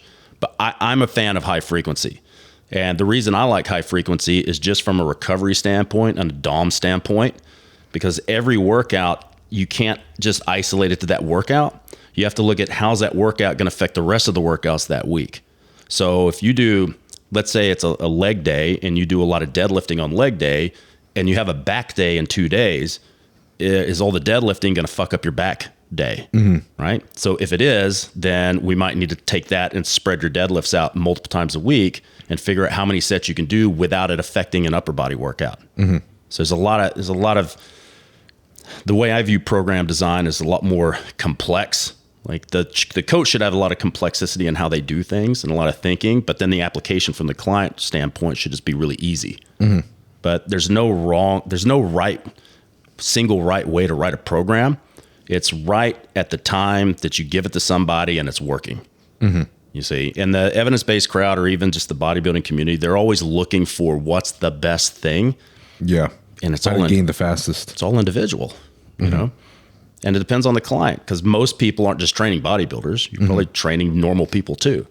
Well, if Susie Muffintop can only train 3 days a week, you can't, like, body part split's probably not going to work on her, especially if she's a beginner, because there's going to be too much stimulus in each workout. She's going to be crippled for the rest of the week. Yep. So, you know, if we go back to this, to the saying that, like, your gains aren't happening while you train, it's when you're resting. You have to make sure that you can rest and that you're recovered before you stimulate that stuff again. Okay. So hypothetically, say that we're discussing 5 days of training a week. Do you think there is any benefit other than what you said to a higher frequency training in order to build size faster for a specific muscle group? Yeah, 100%. Like if you like going into a specificity phase. Yeah. So if you go into a specificity phase, like let's say you want your chest to get bigger and you want it to get bigger really fast. So you might think, well, what's our range? Say 0 to 20 sets is what we're looking at.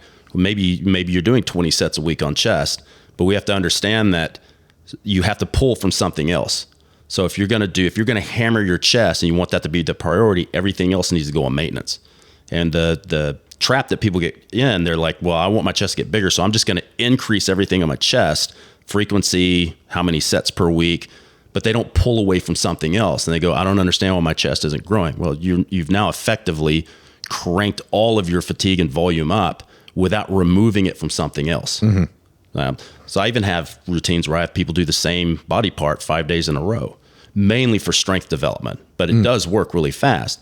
So if you look at doing 5 days a week and you're doing, say, 4 sets per workout, that's going to be, you know, and you start the day off with that movement or that body part, you know, you're going to be damn near crippled by the end of the week, but that's what you're going to have to do to get it to grow faster. In order to overcome that, you have to take everything else that's secondary and put it on maintenance. So you just don't want to lose anything while you're prioritizing a muscle, but you also don't want to try to make everything grow at the same time if you have a singular focus on one area, or you're just spinning your wheels. Gotcha. So do you think, so for me, for example, right now I want to build my lats and my legs the most. Do you think it's too much to ask to try to build both of those at the same time in priority compared to my other muscle groups? The only way you're going to know is if you try it.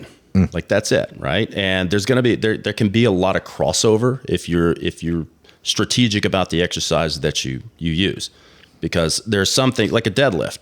Does a deadlift work your lats? A very small amount, well, I'd say. I mean, what happens if you don't engage your lats on a deadlift? Like you definitely have to engage your lats for sure. So again, there's some stimulus. Yeah. Now, some. Imagine we take 5 exercises and you have some stimulus, like 5 leg exercises, there's some stimulus to the lats. So your lats are still getting some work. And then you go and you do a bunch of lat stuff. So it's like, okay, at what point have you gone over what you can actually do? Gotcha.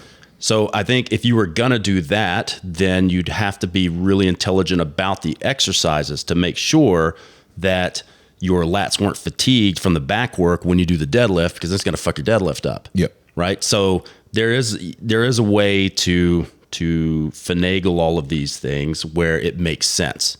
Right. But same thing with arms. A lot of people want their arms bigger. In a lot of cases, if you're doing enough pushing and pulling and everything else, your arms are getting plenty of stimulus. You might only need 4 or 5 sets of direct arm work a week. Sometimes if you've been training arms a lot, if you just don't train them for a while, they'll just grow. Because I think a lot of people will do a lot of chest, back, shoulders, like vertical push-pull, horizontal push-pull. Their arms are probably getting plenty of at least mid-range work. And then they go and they smash a whole workout with like 15 sets of arms. It's like, you actually probably don't need that. Yeah.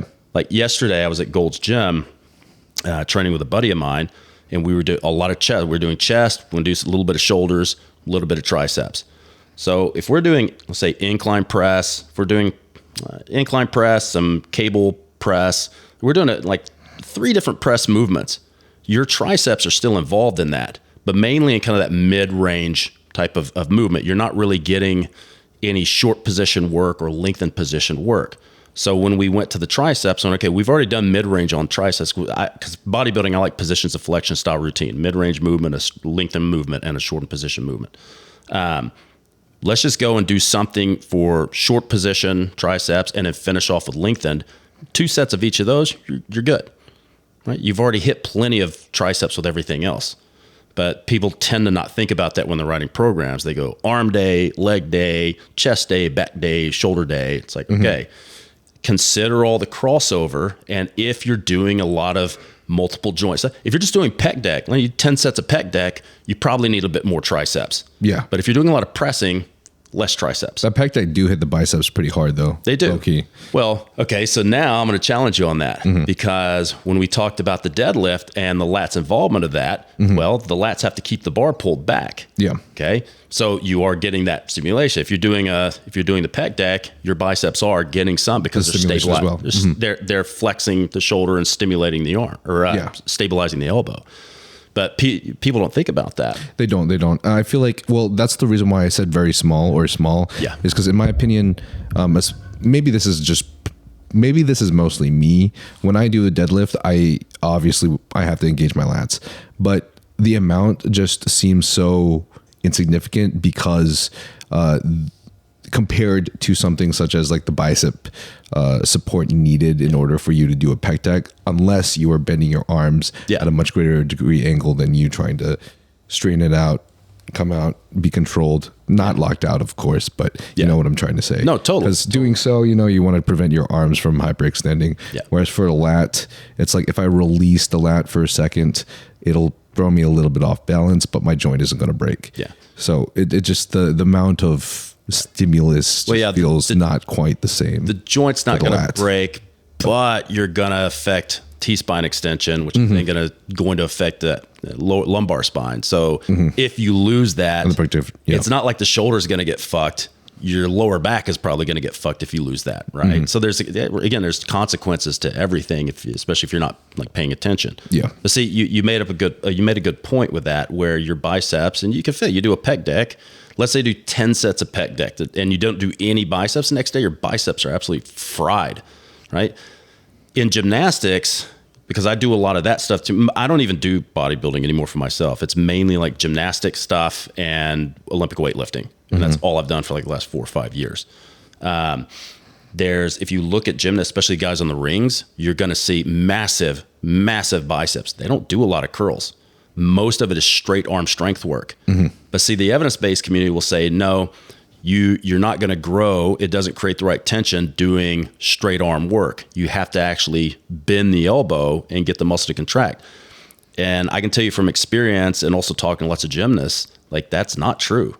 Tension is tension. I do feel like that's not necessarily true. Even you can argue that that's not necessarily as true now as well because of all the evidence around lengthened work too. Like if you're going to have so much isometric force and the most lengthened position, how could that not, cause some hypertrophy in your biceps? Yeah. And the thing is, when also like I've got this, the way I look at like isometrics, right? So let's define an isometric. Okay, what does isometric contraction mean? Holding it. So you're tensing the muscle without it changing length. It's not shortening. It's not lengthening. It's just maintaining the same position, but there's tension being pushed in the muscle. So a true isometric would be if I pushed on your wall, the wall's not going to move. And if I'm pushing and keeping the joint from opening and closing, I'm creating isometric tension without any joint opening, closing, or muscle length, right? Or changing muscle position.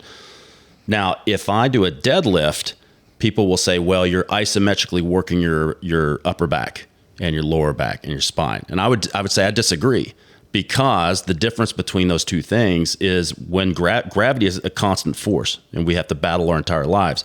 When I go into a deadlift, if I'm not actively concentrically contracting, you're going to fold in the flexion, right? So if you take a camera and put it on, say, high frames per second so that you can slow it down and look at it and post edit, you're not going to see in a deadlift somebody's back being completely isometrically strong. You're going to see it wavering. It's going to go into flexion and then go into extension, flexion, extension. So it actually is, the muscles are changing. They're not lengthening and shortening too much, but there is like this, almost like a wave of flexion extension that's happening and lengthening and shortening in those muscles. So it's like, if we're going to say isometrics don't build muscle because the muscle doesn't change shape, well, what are we actually considering an isometric and not?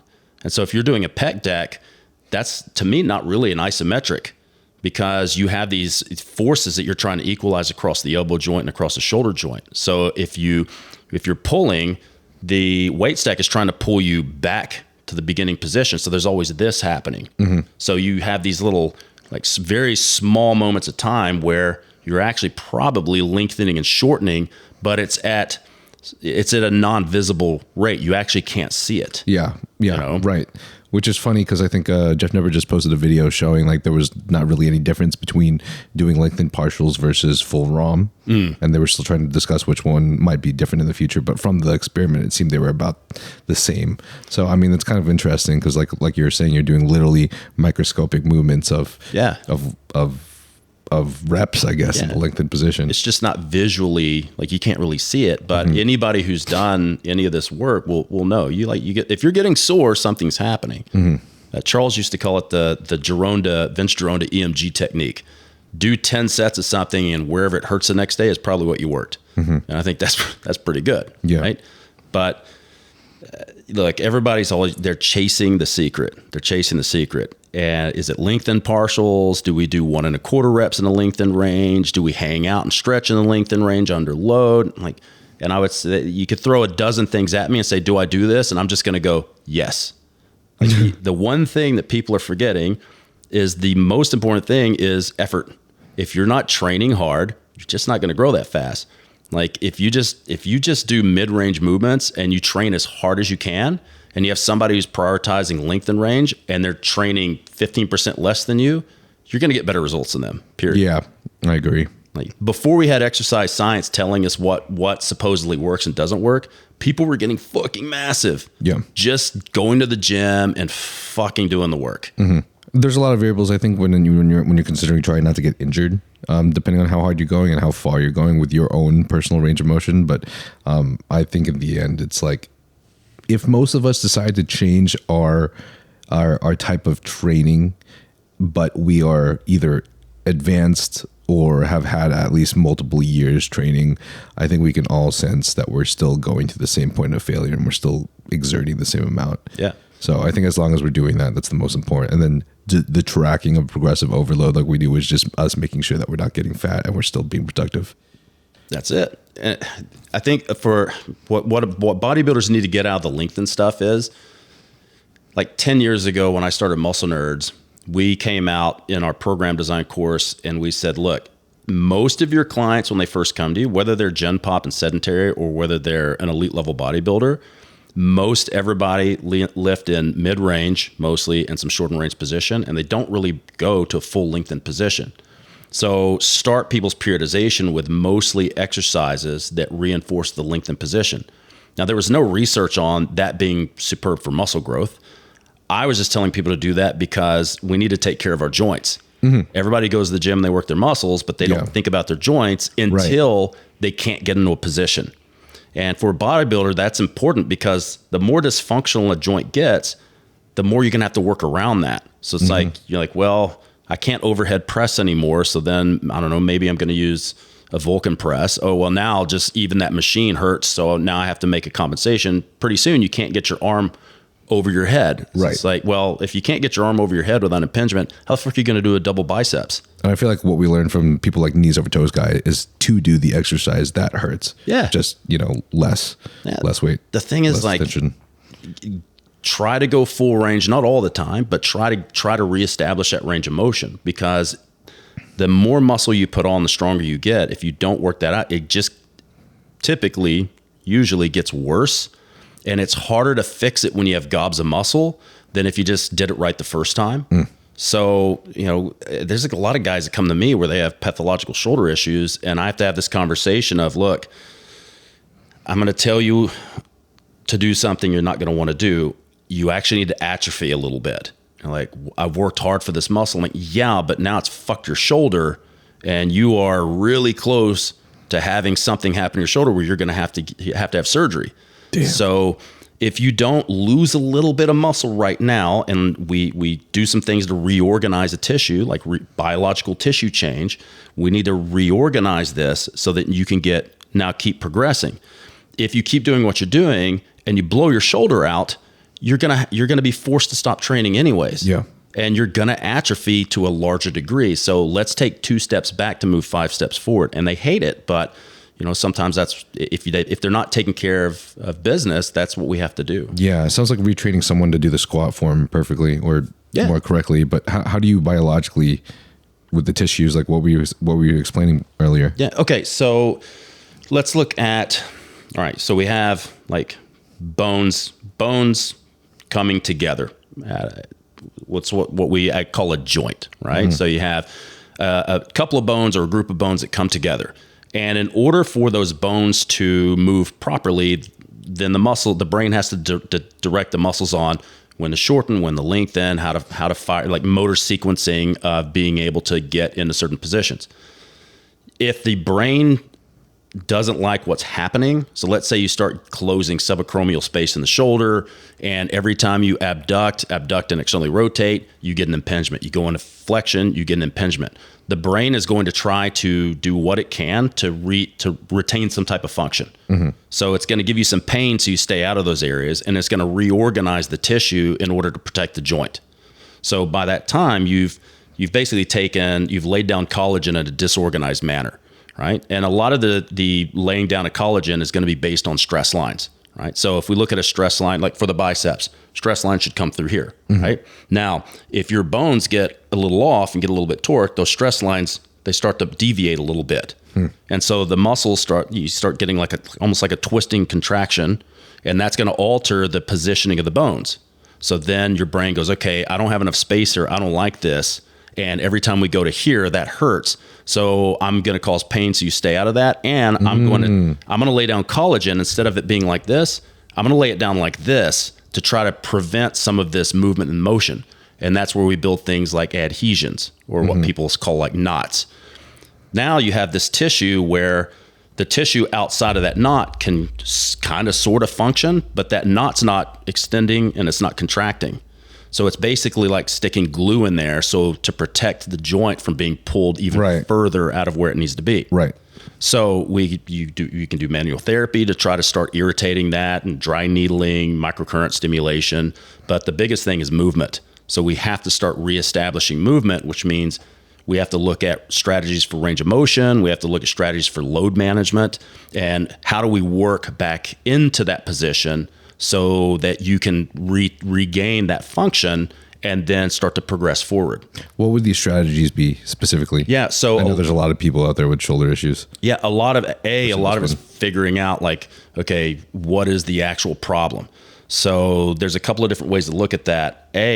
Most people will look at individual muscles.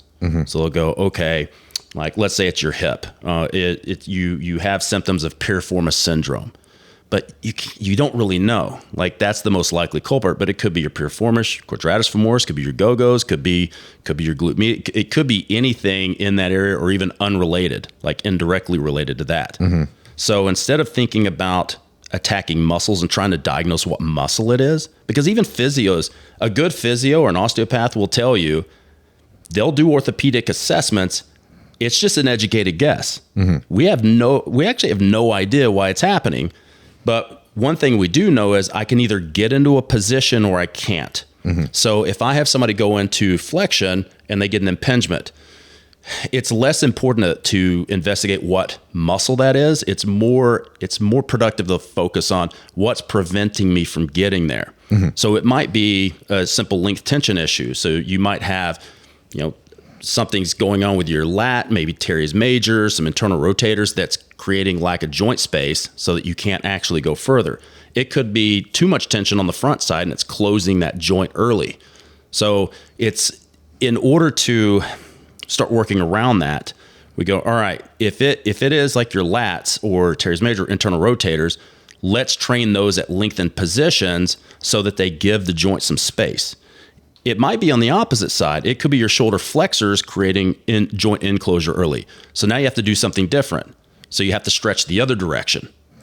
But the first thing is you have to go through at least some type of orthopedic assessment, and then figuring out, okay, how do we unwind this? Which a lot of it is something that people say, the evidence-based crowd will say it doesn't work. Like stretching could be invaluable here, because if I have someone who can't get their arm overhead, we might actually be able to stretch that enough to then get an extra 15 to 20 degrees of range of motion. Now I can train in that position.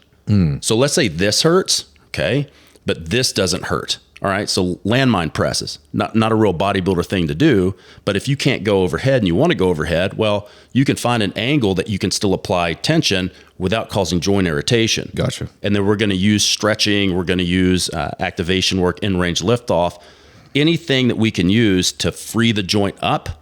But stretching in this aspect is never going to work unless you train as well. So we'll have people do the stretching, see if we can get more range of motion. Now we need to use loaded movements to then make it stick.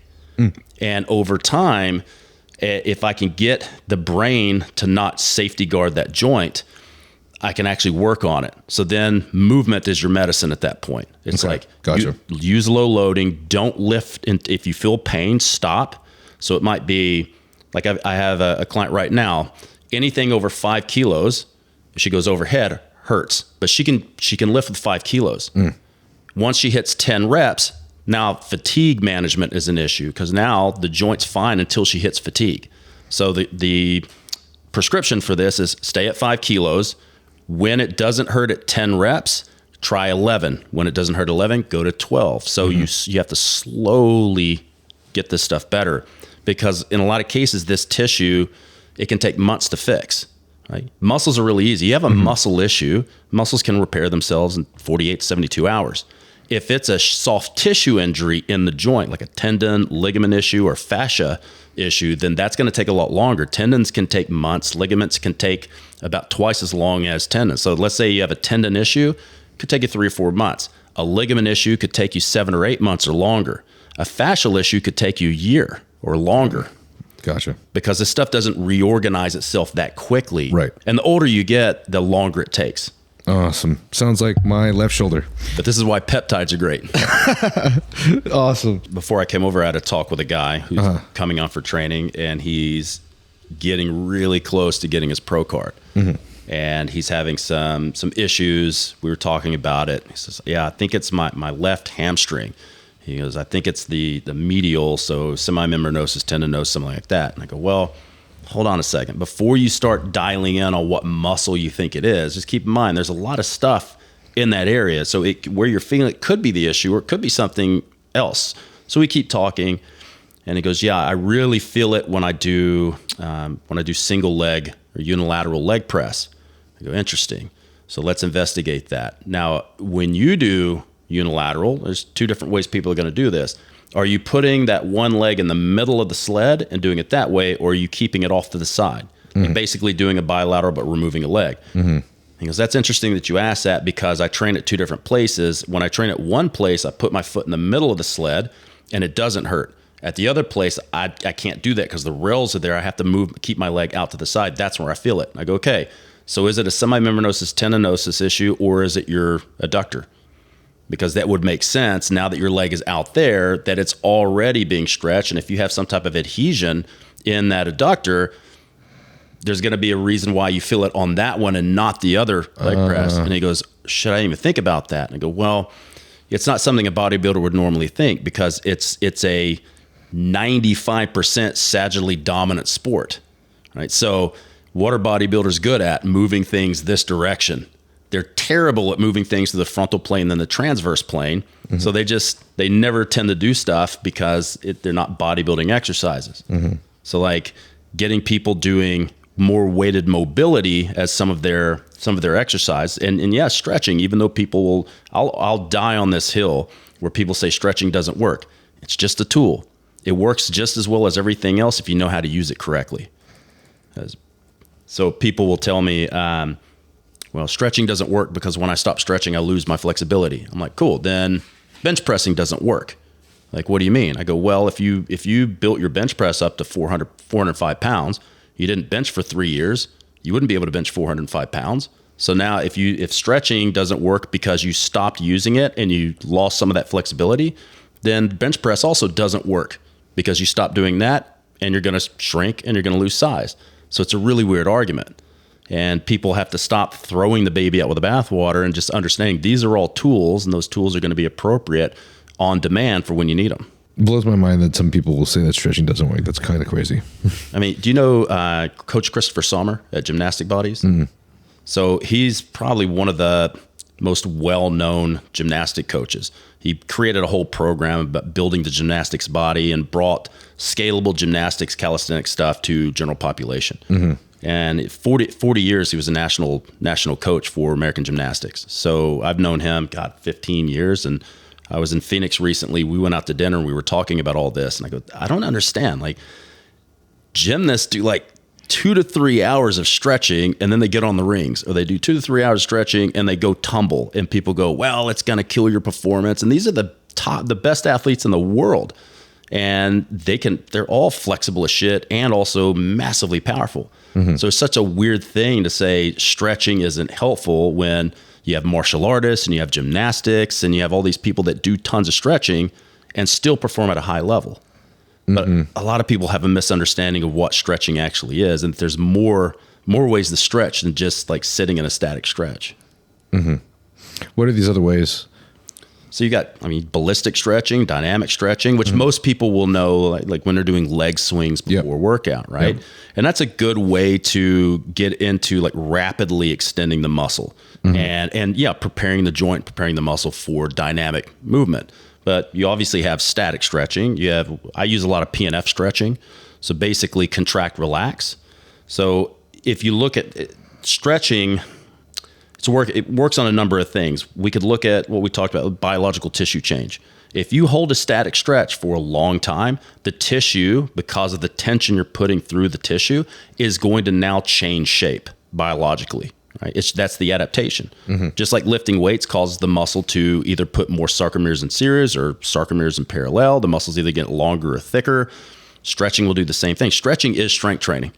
If you do a hard stretch, let's say you're doing a hurdler stretch on the floor and you start to go forward and all of a sudden you can't go forward anymore. Why can't you go forward? So for example, can you do the splits? I can't. You can't. Okay. So I'm going to disagree. Like, you have the potential. Everyone has the potential to do the splits. You just have to convince your brain that you can do it. So if you stood up next to a dining room table, could you put the heel of one leg on that table in like a half split? Yes. So then could you put that on the ground, turn around and put the other leg up there, and that's a half split? Yes. Okay, well, there's no muscles that attach your legs to each other. So if you can do a split with one leg and a split with the other leg, you can do the splits. The thing that keeps you from getting there is your brain saying, I don't feel safe and secure. So the brain contracts the muscles and you can't go further. So there's a neurological component and there's also a biological component as far as tissue quality and its ability to extend. So if you can get over those two hurdles, you can do the splits. So PNF stretching, you contract and you create relaxation in the muscle. So do a hard contraction, relax, you'll get a few degrees deeper. Do another contract, relax, a few degrees deeper. And then you could do an end range lift off by pulling yourself down with the muscles that are antagonistic to what you're doing. So let's say you're doing a middle split, you're going to feel it in your adductors mainly, right? Push through the floor, relax, you should sink down a little bit more, push down the floor a little bit more, and you can do this 5 or 6 times. You get 10, 15 more degrees of range of motion. Once you get to that end range, kind of hang out there statically for a little bit of time, then try to... How much time would you say? I would say a couple of minutes. Oh, wow. Couple of minutes. Oh, damn. So what about when everyone says, like, stretching like 20 seconds max is what's recommended per muscle? They're looking at studies that they're poorly designed studies. They're like, okay, if I do static stretching, it's going to reduce power output. Okay, so don't do excessive amounts of stretching if you're going to do Olympic weightlifting or like do 100-meter sprints. But bodybuilding isn't a sport of rapid dynamic movement. And it's not, typically most movements aren't as unstable as like running and doing agility and jumping and things like that. But like the most notorious study that I know of is the one that almost everybody will talk about. They did hard static stretching, and then they tested their vertical jump and found their vertical jump was reduced. So therefore it reduces power output. But no one's going to stretch like that and go do vertical jump. And that effect will dissipate. So if you did static stretching and then you rested and then you did some dynamic ballistic stretching, your power output goes right back. So it's silly to think that stretching itself is going to cause this down regulation in power production, because as long as you, anything you use, any method or technique, your body is going to eventually adapt to. So yeah, maybe initially you do some static stretching and it's going to affect power output. But over time, your brain will figure out how to reduce that reduction in power output. So, and like I said, with physique work and bodybuilding, it doesn't really matter all that much, because the weightlifting is just a vehicle to put tension in the muscle. But you can only apply tension in the positions you have access to. So if you have partial range of motion, you're not going to get the most out of that movement until you try to unlock more range of motion. And I remember Charles at one point, because Charles did ART. He had certifications, ART, acupuncture, all this stuff. And he had an IFBB pro, and this is decades ago, who was complaining that he had no peak in his biceps. He didn't know what happened. Charles annihilated his biceps with ART, and the guy put on like a half an inch. Damn. Immediately, just by him improving the tissue quality and getting it to actually extend and contract again. Damn, that's crazy. Yeah, it's nuts. I've heard of stories like that, which is why I always try to get myself into stretching. But man, that shit's it's another job sometimes, along with everything else we should be doing. Exactly. You already have a lot of stuff to do. So in some cases, it's just periodizing what you're doing. So, if you can't get into a certain position, you may consider doing more stretching and less weightlifting. But over time, when you can get into that position without the stretching, then lengthen position and lengthen types of movements will help keep that, as long as you don't load it up so much that you reduce length. How much time would you say, how much downtime would you say is necessary before going back to or having the same power output after stretching? So if you were to stretch and then go in your workout? Yeah. I know most people just try to stretch afterwards, but yeah, for what I've seen, it's like 15 minutes or so, but then you can speed that up with dynamic and ballistic types of stretching as well. Just do arm swings. So let's say if you were going to do dumbbell flies today and you've got to the point where you can barely do the fly, like, because maybe you spent the last 3 years really like stroking your ego and just progressive resistance, and you could do a really good fly, and now you're here or you have to bend your elbows a lot to get it up. Okay, well, we've just used is a poor loading strategy over time that it's good for tension, but it's also removing your ability to get into horizontal extension. So, all right, how about this? Let's take the weight down and start slowly getting into those positions. Come down slow, hold it, use a PNF here where I can contract against the weight and then see if I can get more length, and just keep doing that until you reestablish that. And it's amazing how quickly people grow. But I don't want people to take me out of context. It's like it's not like you need to do this crazy stretching protocol and then go train. Yeah. The key is to find the stretches that you can do for a few sets, then go train and see if the stretching movements allow you to have new access to old ranges of motion you don't have anymore. Now I have to just put load in my hands and work through those ranges of motion. And then the next workout, let's check our range of motion. Maybe we need to do the stretches again to get more range of motion. But over time, you'll be able to pull the stretches out and you'll just be able to warm up and go into those positions. Wouldn't you say it's also just as effective for a bodybuilder to say just stretch at night before bed, or maybe even any time after his workout? Yeah, it could be. I think that's a good strategy. But if you go to the gym and let's say you test your ranges and you're like, I feel really tight, people shouldn't be scared to stretch and then train. Okay, I see what you're saying. And the thing, again, let's say you do lower your force output, okay, is there a way to work around this? Yeah, just reduce the load. Every day we have different amounts of force output anyways, right? So you might, like, You've seen it. One week you go in, you're feeling really particularly strong that day and you smash it. The next week you come in and that first warm-up set just doesn't feel right. And maybe you've lost 10 pounds off your 8 to 12 rep max that you're doing today. Does that keep you from training? Or do you just finish the workout? It doesn't keep you from training. It doesn't keep you from training. Like you're not going to go, okay, I had to take 10 pounds off my dumbbell press. Fuck it, I'm going to go home. No, you'd probably still train anyways. And the next week you come in and you're strong again. So it's like, even if you have that small reduction in power, bodybuilding is not about that. Do you think it's valid though for people to worry about progressive overload if they do so? What's progressive overload? Continuously having stimulus to grow. Yeah. Well, okay. But the way they measure progressive overload is with their load. It depends if we're talking about progressive overload from the traditional sense of trying to do one more rep, add more weight, but progressive overload could be increasing range of motion. Yeah, you can apply the concept progressive overload just means you've progressively improved some aspect of what you're doing. Yeah. Right.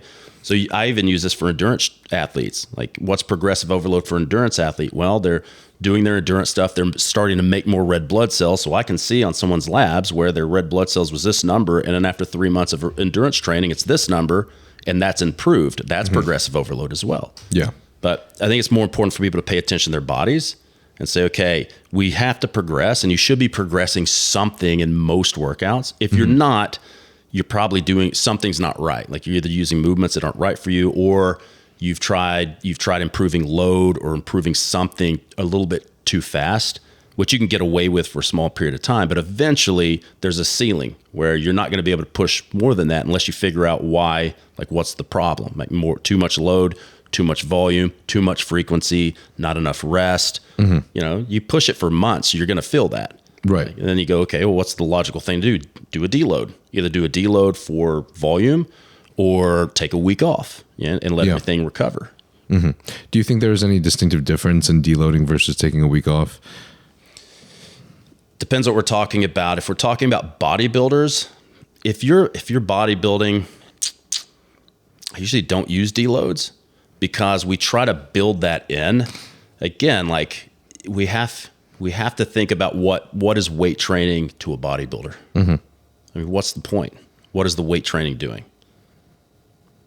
Stimulus to grow muscle, right? So it's like, you kind of look at it from a Goldilocks perspective, that I can do, too little work and I'm not gaining it fast enough, or I can do way too much work and gain a lot in a short period of time, and then the fucking wheels fall off the bus. Or I can figure out what's good right in the middle, like what's a good range that I can stay in and continuously make progress without needing to deload or take a week off. Now, if we're talking about strength athletes, a completely different animal, because we're using a lot heavier weight, we're using usually more complex lifts, and you're gonna probably need deloads, because with a bodybuilder, we're mainly leveraging a certain amount of volume and enough intensity, enough load to make that volume create hypertrophy. With a strength athlete, we're thinking about intensity instead. And now, how much volume do I need with that intensity to now get stronger? So it's a slightly different way that you would look at it. We're both using barbell movements. We're both using machines. We're both using external loading to create a stimulus. But the types of stimulus we're trying to do are completely different. One of them's more bashing on the nervous system, joint compression, wear and tear, highly specific to a goal like Olympic lifting, powerlifting, strongman. The other one is a very generalized, non-specific thing. It's only specific to building muscle and putting muscle in the right places. So I feel like if you know yourself and your volume is correct, you can bodybuild and probably never really need a deload unless you really start pushing it really hard. The closer proximity to failure you get to, the more you're going to need to think about deloading. But if you're somebody who does, RPE at 8, you're doing like RAR of 2 for all your exercises, and your volume makes sense, you probably won't need a deload unless you're just metabolically tired and fatigued. Yeah. I actually encountered this place I guess I recently found out that I am someone who actually tends to train pretty relatively hard compared to the average. So I actually needed to take some time off this last week. But instead of I did a deload for maybe one muscle group, but honestly, the rest of it was just taking 1 to 2 extra days off. And then also on my normal training days, I didn't really push. I feel like it was maybe 80 to 90% of how hard I normally train. And I'm like at this place where I finally feel like I'm not breaking to pieces. Yeah. It was at a point where literally like I felt like everything in my body was literally breaking down, and my left shoulder's issues were just exacerbating to the point that was kind of ridiculous. And I started having pains almost throughout my body, which was kind of ridiculous because it's like, how the fuck am I having pains in my left forearm and in my shoulder, but also like in, my lumbar here and all these other areas. It just kind of happened all together. But I always wonder whether or not, like, should I be following these programs or what my coach says, where I should just be taking like an extra day off or another day off, or should I be calculating a proper deload with like 66% of my load or something else, And say that's the thing. It's hard to answer because everybody's different, right? Mm-hmm. So I think probably the best thing to do is listen to your body and don't ignore things. But then that has a negative aspect too, because right when you start feeling things might be what's going to push you through that next level. So it's like, it's the timing of, starting to overreach so I can slingshot and hit a new level. But then you have to be picky about how long you let that go on. So if you see the check engine light in your car pop on, you could probably get away with driving that a little more. Mm-hmm. But if you drive it just 1 day past, your engine blows. Mm-hmm. So it's like, okay, I'm starting to feel some joint pain, my mood issues, my appetite, my sleep. Okay, don't freak out. Maybe give it a few more days after that and then take a break. Yeah. But at that point, I would say either take a full week off, which most competitive bodybuilders fucking lose their minds if they can't go to the gym, right? But or just go to the gym and just have fun. Like, go in there with no plan and just go on some of your favorite machines and just get a little bit of a pump, a little bit of a sweat, but don't take that week that seriously. Just keep the rust knocked off. Okay. Yeah. I like that. That. It's a good perspective. I think that's the thing I've noticed in bodybuilding is I used to be so scientific and like strict with my shit and trying to write everything down. And I still do, but I've listened a lot more to how I feel and realized that this is actually some kind of, there's a validity in the way that I feel, and I shouldn't ignore it because sometimes it is true. Yeah. So like, for example, in the past, I always felt like I feel like I respond better to higher reps or higher volume. I don't know why, but people will tell me they do this and I'm doing too much, but I just don't feel like it's too much. If I feel like I respond well, I feel like I see results and I feel like I can take it. I don't feel like it hurts my body. I can go this much. And then I got my testing done and it said the whole thing about like, you're an endurance athlete. That's where you specialize. You don't specialize in strength because of your fibers. And it rung true with me. I was like, this is exactly how I felt for the last decade. So I'm just starting to realize that a lot of these things that I'll hear these Olympian coaches speak of, like, for example, if you ever hear Patrick Tour talking on a podcast or during a speech, he's very scientific about his approaches, but the way that he explains things is also very artistic in a way. Yeah. Like, he'll express that you understand this too, because I know you have talked about lifestyle factors. I know you have talked about stress and how that can literally hinder all the gains, and how you yourself have gotten clients to like get their sleep hygiene and their diet in check, and all of a sudden their power lifts will shoot up. Yep. And this is just something that it's kind of hard to distinctively communicate through data or quantities. Sometimes you just need to get better sleep, or you just need to focus on, sleeping a little bit longer, maybe not eating too much food before bed. I don't know, just so many fucking different variables. But a lot of things people don't pay attention. Mm-hmm. They just train. Like, you get a coach and you're just training and you put all your trust in the coach.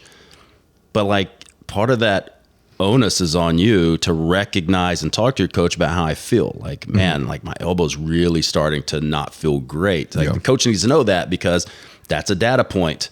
And then he looks back and says, well, yeah, it looks like you've lost some reps and some strength on, say, triceps extension. Like, okay, something's definitely going on. So now I have to figure out, is it your shoulder? Is it your hand, wrist? Is your elbow? Like, what's going on? But what most people will do is they'll just push through it. They'll just put some ointment on their arm. They'll put a sleeve on, and they'll just keep fucking training until they get to the point where they can't do anything. And now we have to figure out, like, what have you done to yourself?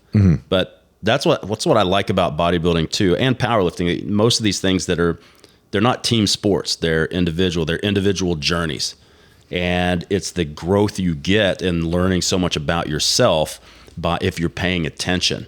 But that's the key thing, is pay attention to how you feel, and then take that subjective feeling and match it up with the actual data that you're getting in. Like, my performance is dropping, or this is happening, my HRV's dropping, my heart rate's going up, my blood pressure's going up. Okay, what does that tell you? I've probably starting to push it past what I can actually reasonably recover from. Okay, we need to mash the brake down. We've been on the gas pedal too long. And drugs amplify this stuff. One of probably the amplify what? They amplify everything. It's like one of the problems I've seen in the past a lot is someone starts taking drugs and they don't understand that most of these drugs create rapid hypertrophy, rapid muscle gain, but that doesn't necessarily mean that it's making your joints more robust. So let's say somebody gets on a cycle of Anadrol or D-bol and testosterone, just typical like strength and mass size.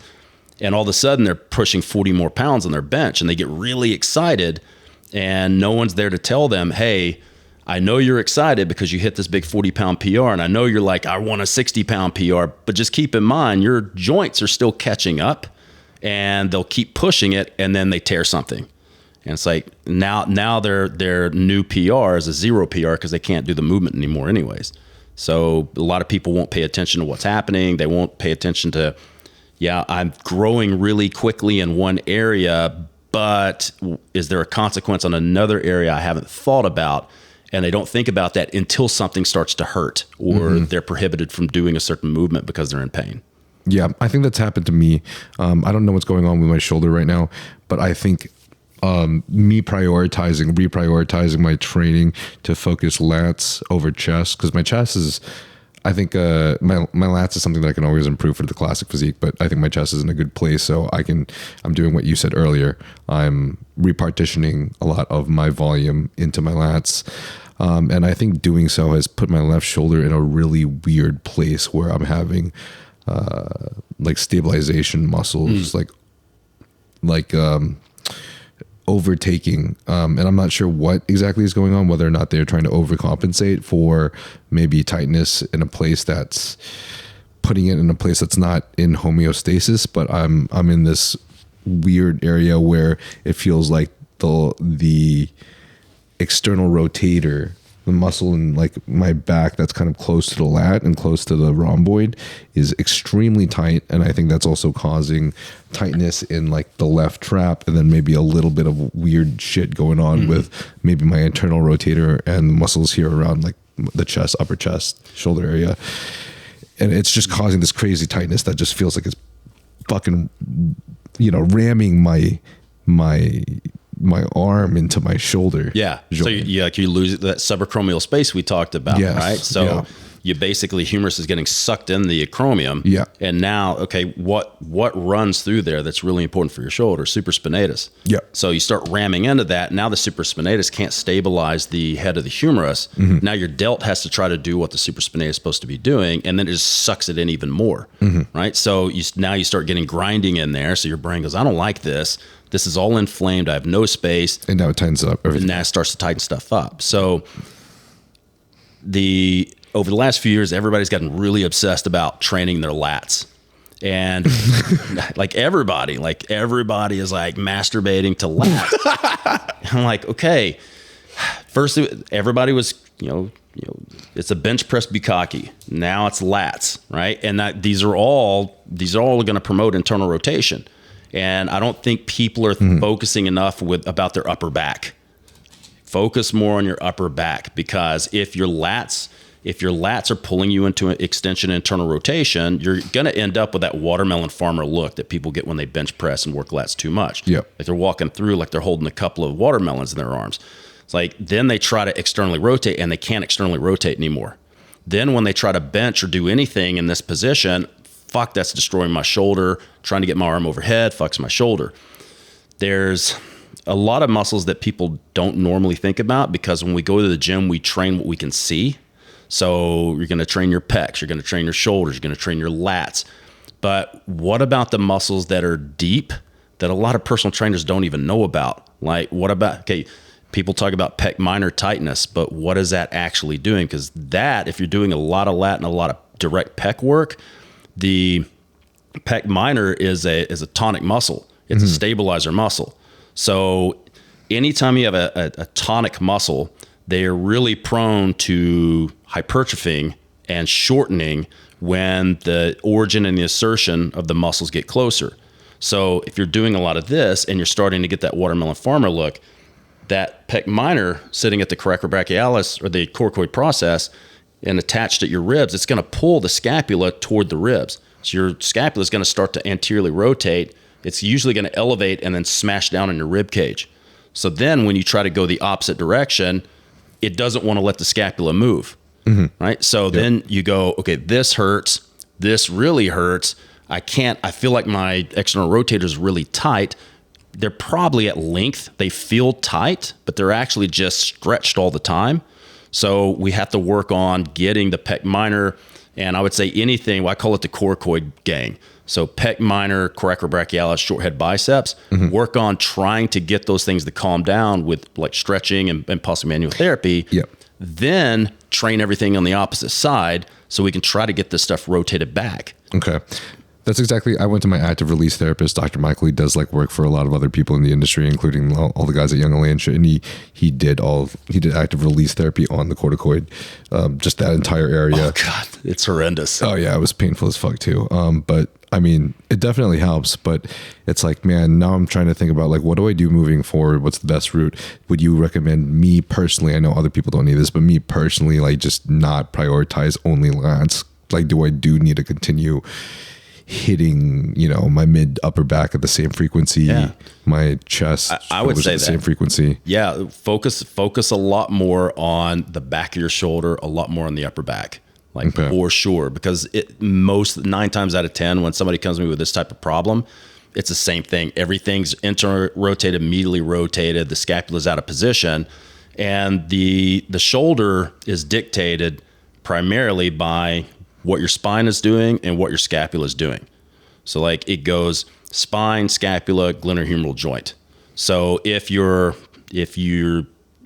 getting it like typical bodybuilder position to be a little bit extra kyphotic, because we do a lot of stuff that's going to promote flexion, not being able to expand the chest, not being able to extend the T-spine, that's going to affect your scapula. So now if your scapula moves out of position, that's going to affect your glenohumeral joint and where your humerus is positioned in there. And so if that's all screwed up, a lot of people try to work directly on the shoulder. That's probably not going to fix things. We have to look at it from reverse back to spine and scapula first. If we can get the spine and the scapula to work better, then it's naturally going to trickle down to the glenohumeral joint, and then you can work the glenohumeral joint.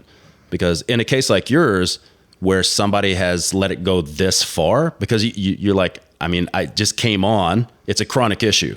It's like you woke up one day and all of a sudden you're like, well, that's different. And then it just started getting worse. And you're like, I don't actually know what started this. I don't know how to fix it. So we have to kind of go back to the past to see how we got there. And then we have to unwind that. Right. But everything tends to go proximal to distal, most everything. Right. So you have proximal distal sequencing of movement where things are initiated in the core, like spinal. It's like spine to scapula to glenohumeral joint to humerus, forearm to hand. Right. So with that proximal signal sequencing, I usually see distal to proximal dysfunction. So where it started here and worked its way down here, now it's kind of wound up and coming back.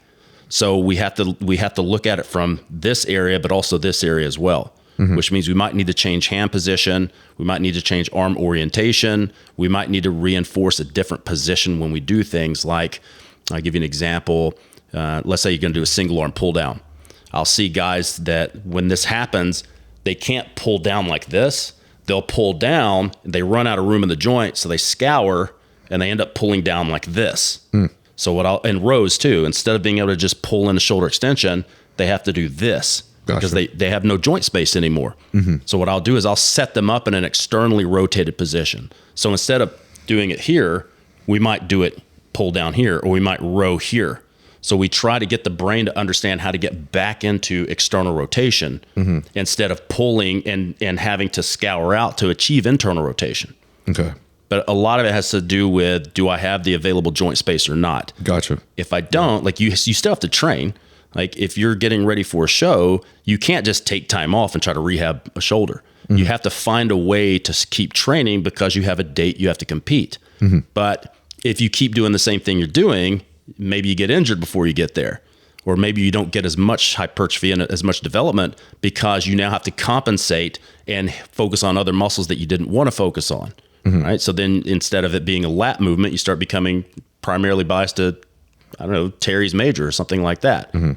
Now, if we can set it up a little different and put you in a position that reinforces what you want to do, now I can still train. I'm still working the lats, but I'm working in a position where I don't have to worry about it irritating the joint and then the brain making compensations for that. Gotcha. Yeah. Okay. This might be a little bit too specific. Just quick question though, because we're running out of time, and there's one thing I wanted to ask you that's actually kind of like unrelated, but my shoulder, I don't have any issues with range of motion now with this shoulder. I can do overhead presses, I can do all my lat movements properly and everything, but whenever I reach up to this guy for my left hand, say that I wanted to do, which I never do, but say that I wanted to do like a clean and press, and I wanted to bring my hands behind my back, I do have this pain that happens on my left shoulder when I try to bring my hand behind my head. Okay. And that kind of happens like right around here and stuff. And I'm trying to determine, like, it's a unique place for me to feel pain because I can still overhead press properly. It's just like, it's like this sharp pain that shoots right down the middle of my delt when I'm holding it up behind my head. So in this area? Yeah, I would say. So again, like I said, supraspinatus is one of the most problematic muscles in the shoulder when you see a shoulder issue. Right. And I've had problems with that, like, I think for the last 7 years or so. Yeah. And I think most of what you're seeing is like just overly compressed and not able to move the humerus out of the way of other tissue. Right? And that happens, right? If you are constantly smashing all the bones together and you have soft tissue between it and muscles and tendons between there, those muscles and tendons are going to get inflamed. When you get inflamed, you draw fluid to it. So it's going to get thicker, which is going to create more issues because now you have even less space to move in. Right. So I think your ART guy is already working on that pec minor. So that would be a big one. What I would talk to him about is, what can I do if I want to go overhead, especially behind the head? I find that I can't actually get there without feeling some type of impingement, pinchy type thing at the top of my shoulder. Do you have something I can do for my pec minor?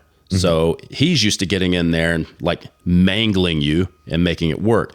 But you could do the same type of stuff, not the same exact thing, but you can do something before you train that's going to be helpful.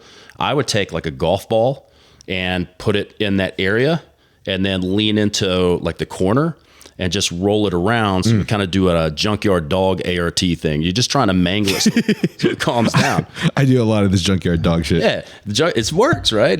Like, it's not like you can't say, hey, can you come into the gym with me every time I need to train and work on me, right?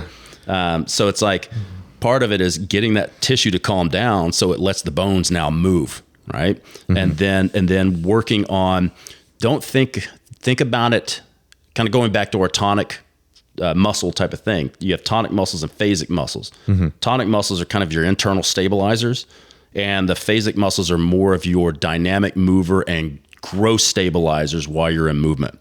Okay. So if you have these muscles that are connecting the bones together and they're being hyperactive or hyper stimulated, we need to figure out a way to calm them down. Stretching is a good way, and also like just like self-myofascial release is a good way of doing that. Do that and then try to go overhead. But just remember that if I do release some of this stuff or I fatigue it, I am going to have less stability. So that means that if I'm overhead pressing 225 pounds, I'm probably going to want to go with just try the bar after that and see how it feels, and then start loading it up to comfort, because you're not going to be pressing the same amount if you lose that stability. And you could try, but you're probably going to open yourself up for injury. Right. I think the big thing, and not looking at you, I'm just going to make an assumption based on experience of seeing bodybuilders like this, that scapular issue of the scapula being too anteriorly rotated and not able to posteriorly rotate. If I bring my arm overhead, this scapula has to get out of the way of the humerus. So if you go, say, 110, maybe 120 degrees of shoulder flexion, you're going to have joint to joint closure. And then as you come up, you need rib cage expansion and T-spine expansion. But that also assumes that the scapula can actually move with all this stuff. If the scapula is smashed into your ribs and you try to move it, it's not going to go anywhere, which means you're just basically ramming your humerus even further into that tissue. So almost every time, it's just, how do I get something out of the way of something else? Because if I can't get it out of the way, the body has to figure out a way to move around that. Okay. So let's say you move in a position, there's pain. You can probably manipulate where the bones are and not feel the pain, but then it might be a completely different exercise. So like, for instance, if you go like this and you go, okay, that hurts. But you go like this, you go, well, that doesn't hurt. Okay. What's the difference? Well, I've moved the bone into a different position that has more available space, so the brain doesn't see that there's a problem. It doesn't need to alert you by giving you a pain response. But I would say because you've been focused on lats, and I'm assuming like the first 6 years, you were like most guys, just benching like crazy, like what most guys do. I think we'd be on the same page with some slight differences. I bench, but like I caused myself a lot of shoulder impingement issues, so I stopped benching and overhead pressing because of the shoulder issues maybe like 7 years ago. So but like the initial jump into it, like all guys, bench press and curls. Bench press and curls, exactly. Right? So it's like, all right, so that's creating a lot of tension on one side of the joint. Okay, we need to equalize that with tension on the opposite side of the joint. Now, it would make sense if I said, okay, if this was overpowering everything, so lats and chest, internal rotators, and I'm getting pulled in internal rotation, well, I'll get my external rotation stronger, right? I'll get shoulder flexion stronger. I'll get my scapula stronger. But the problem is, once you've done this for years and you're relatively strong, remember what I said, the stronger you get and the more hypertrophy you get, the harder it is to fix. So it's typically not going to be as productive to just strengthen the antagonist side. You also need to do something that's going to temporarily weaken the agonist side. So if you need to do pec minor stretches, if you need to do self-myofascial release, whatever you need to do. I think that's the problem I'm running into, because I was doing external rotating strengthening exercises as well. Like I was doing a lot of like front raises and stuff, but I think doing so has just completely overstimulated both the external rotator and the internal rotator. So this entire area has just been fucked for like weeks. And I think the stretching, the myofascial release, going to an ART more frequently has been basically a lot of the things that I needed to do in order to solve this.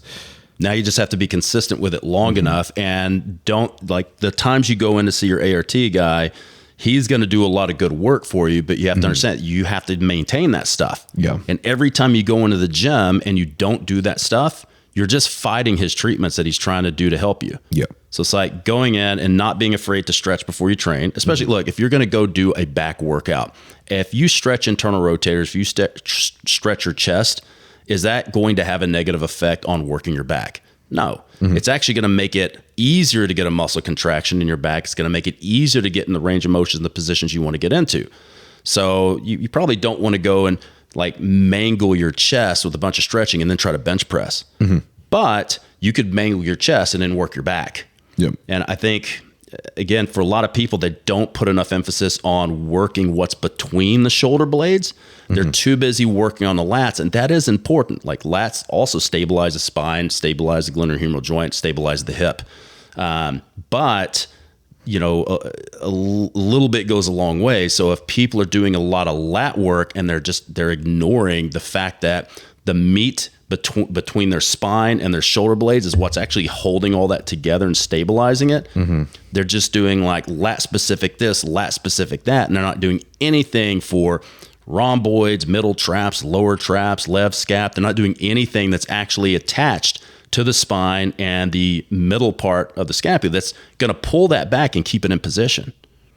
Yeah. So I think, going through a specialization phase where you do work the upper back is probably going to be of massive benefit. Do you think using a Theragun with like a more pointed end or one with like a little less surface area, do you think that's valid? Yeah, 100%. So I have a friend that's a physio in Australia, and I was talking to him about it, and because I don't do it anymore because I don't have time, but I used to do manual therapy, fascial stretch therapy, massage, ART, all that stuff.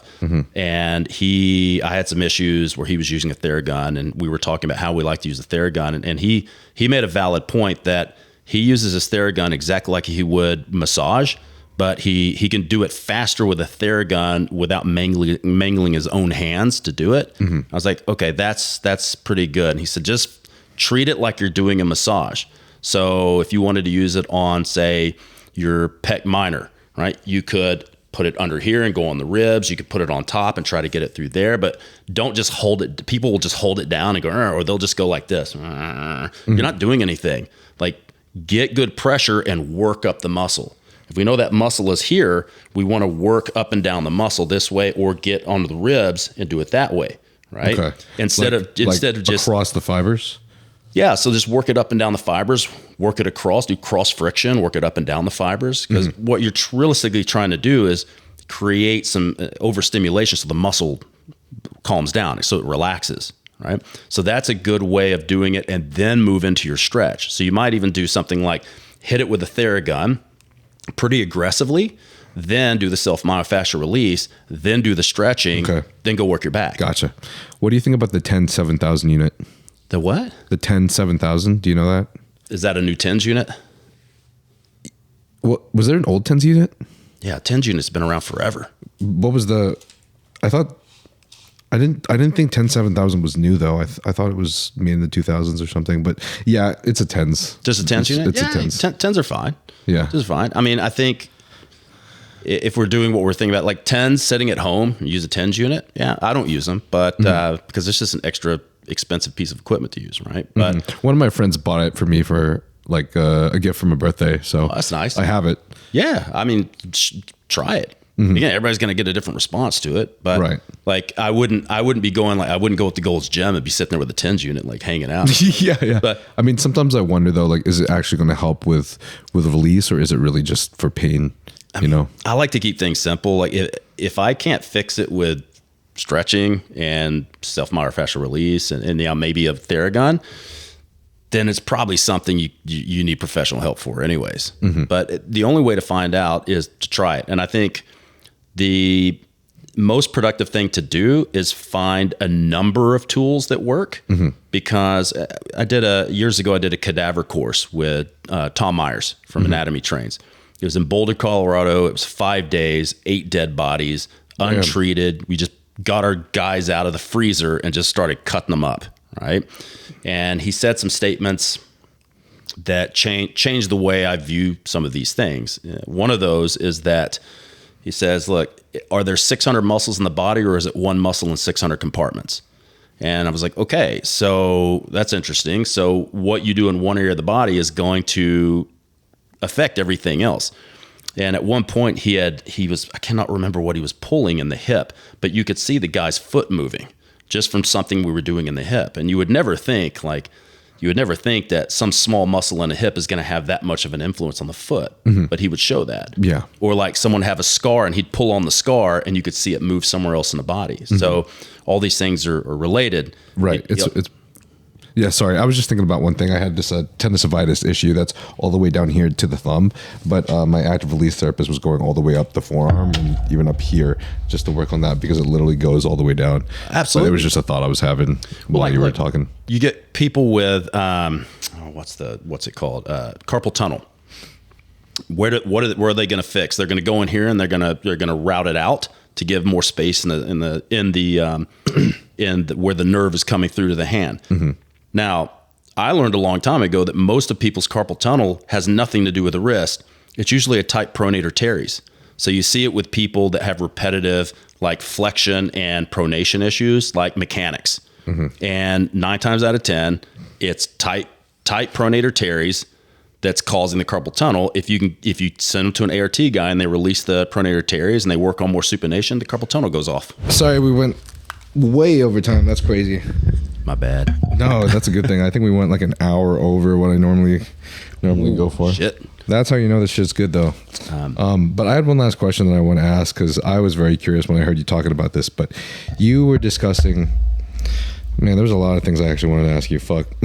But you were discussing in one of the podcasts, I believe, when we're like, for example, like a bodybuilder or a powerlifter, anyone in their off season, you start eating a ton of carbs, continuously eating more and more, you get more fat, you become more insulin resistant. So what's like the old way of thinking? Include some GDAs, maybe berberine, metformin, whatever. You do this, and now that you're still trying to shove sugar in the cell that doesn't want it, you continue to become insulin resistant, and now you're free fatty acid resistant.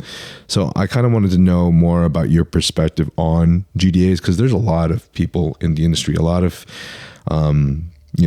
fitness, fitness athletes, creators, bodybuilders, pros that use GDAs, anything like this, in order to like help prevent this from happening.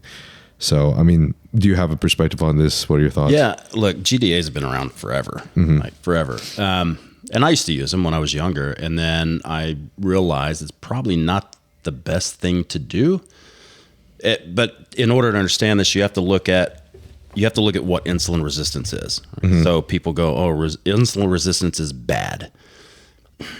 I'm going to disagree with you. Like, insulin resistance is kind of a check engine light coming on, right? It's a protective mechanism that the cell does, because the cell can't handle the amount of energy that's coming in. So this could be related to a lot of things. You just have way too much energy coming in, or you don't have the mitochondria to deal with it. And when you look at the biochemistry, you really want things to flow in one direction. But when things can't go one direction, there's always other directions it can go down. And sometimes, and these are normal, natural things to happen. It's when it's done chronically and at a really high rate where it starts to get bad, right? So I'm not going to say insulin resistance is a great thing, because if you've pushed yourself to that position, that means that you've overdone it somewhere, and we need to figure out how to not overdo it. It's like, if we think about the food that we eat, that's not really fuel. That is unprocessed fuel. Your body has to change that chemically to other things to drive creating actual energy. We don't run on sugar. We don't run on fat. And it's a matter of semantics. Someone could say, oh, well, actually we do. I'm like, well, you're not wrong. Like, you're right, but I'm more right. I could tell you it that way, right? Because you don't push sugar into the mitochondria. You break sugar down to make other things to now run the electron transport chain, or whatever we're doing, making heat, making energy. So if you are, let's say you look at your labs and your blood sugar is high. It does kind of make sense, but I could take a GDA and clear that, make my labs look better. But what's the consequence of that? Because you can't get one thing without paying for it somewhere else. So if we want to look at diabetics, right? And realistically, you're getting insulin resistant, you're moving more towards diabetes. Diabetics who use GDAs, maybe they're using metformin, maybe using berberine, alpha lipoic acid, whatever. One of the side effects is a massive increase in hydrogen in the muscle tissue. They lose the ability to buffer that stuff out, where the lactate system is how we buffer that out. But you have a finite ability to move these things. You're always bottlenecked at some type of cofactor or multiple cofactors or organelles, or there's always something that's going to bottleneck that. So let's say you are at overabundance and you're eating way more than you need to support training.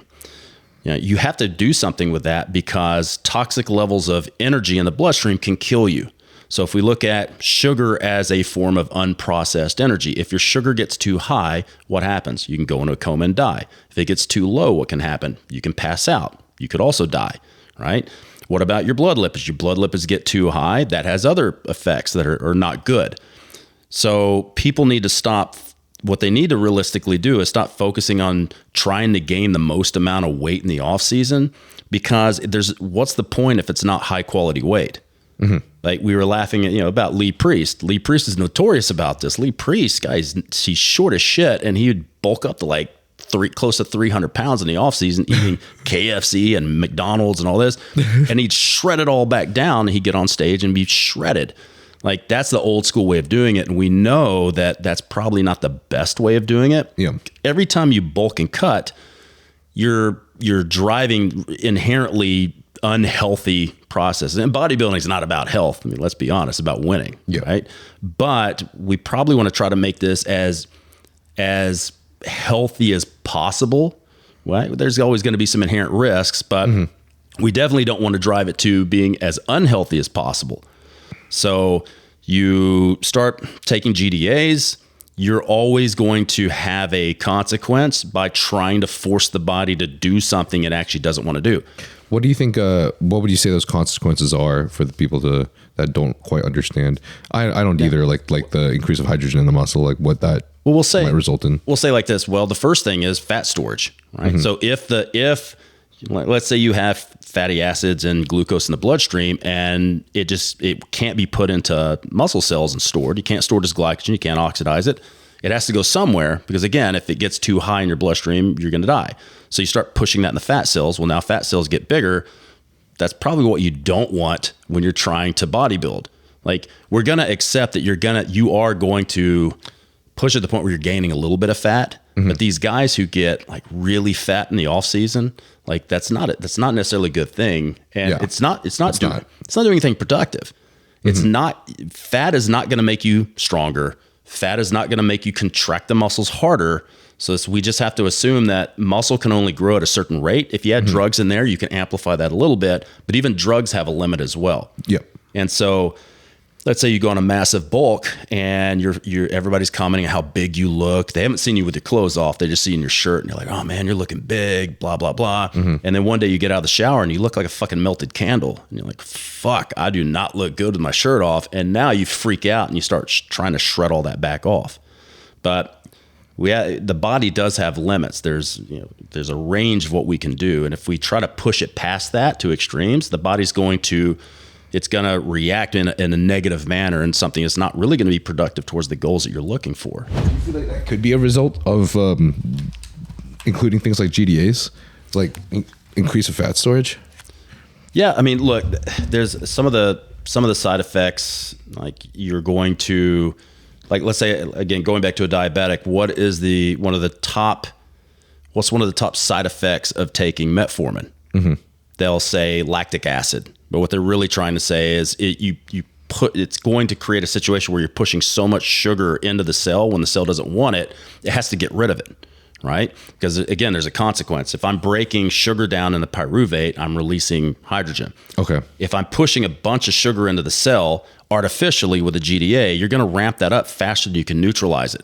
So your ability to neutralize hydrogen is going to be based on how much activated niacin you have. You need enough NAD to now take that hydrogen, bond it to an NAD, grab another hydrogen, and reduce it with pyruvate to make lactate. So like with a bodybuilder, you might notice, I started taking a GDA, and now I've pricked my finger, it looks pretty good. But when I train, everything burns. Like every time I do a movement and I'm getting close, let's say, you're lifting and you're getting, when should you start feeling muscle burn on, say, a 12 rep lift? Last few reps? Yeah.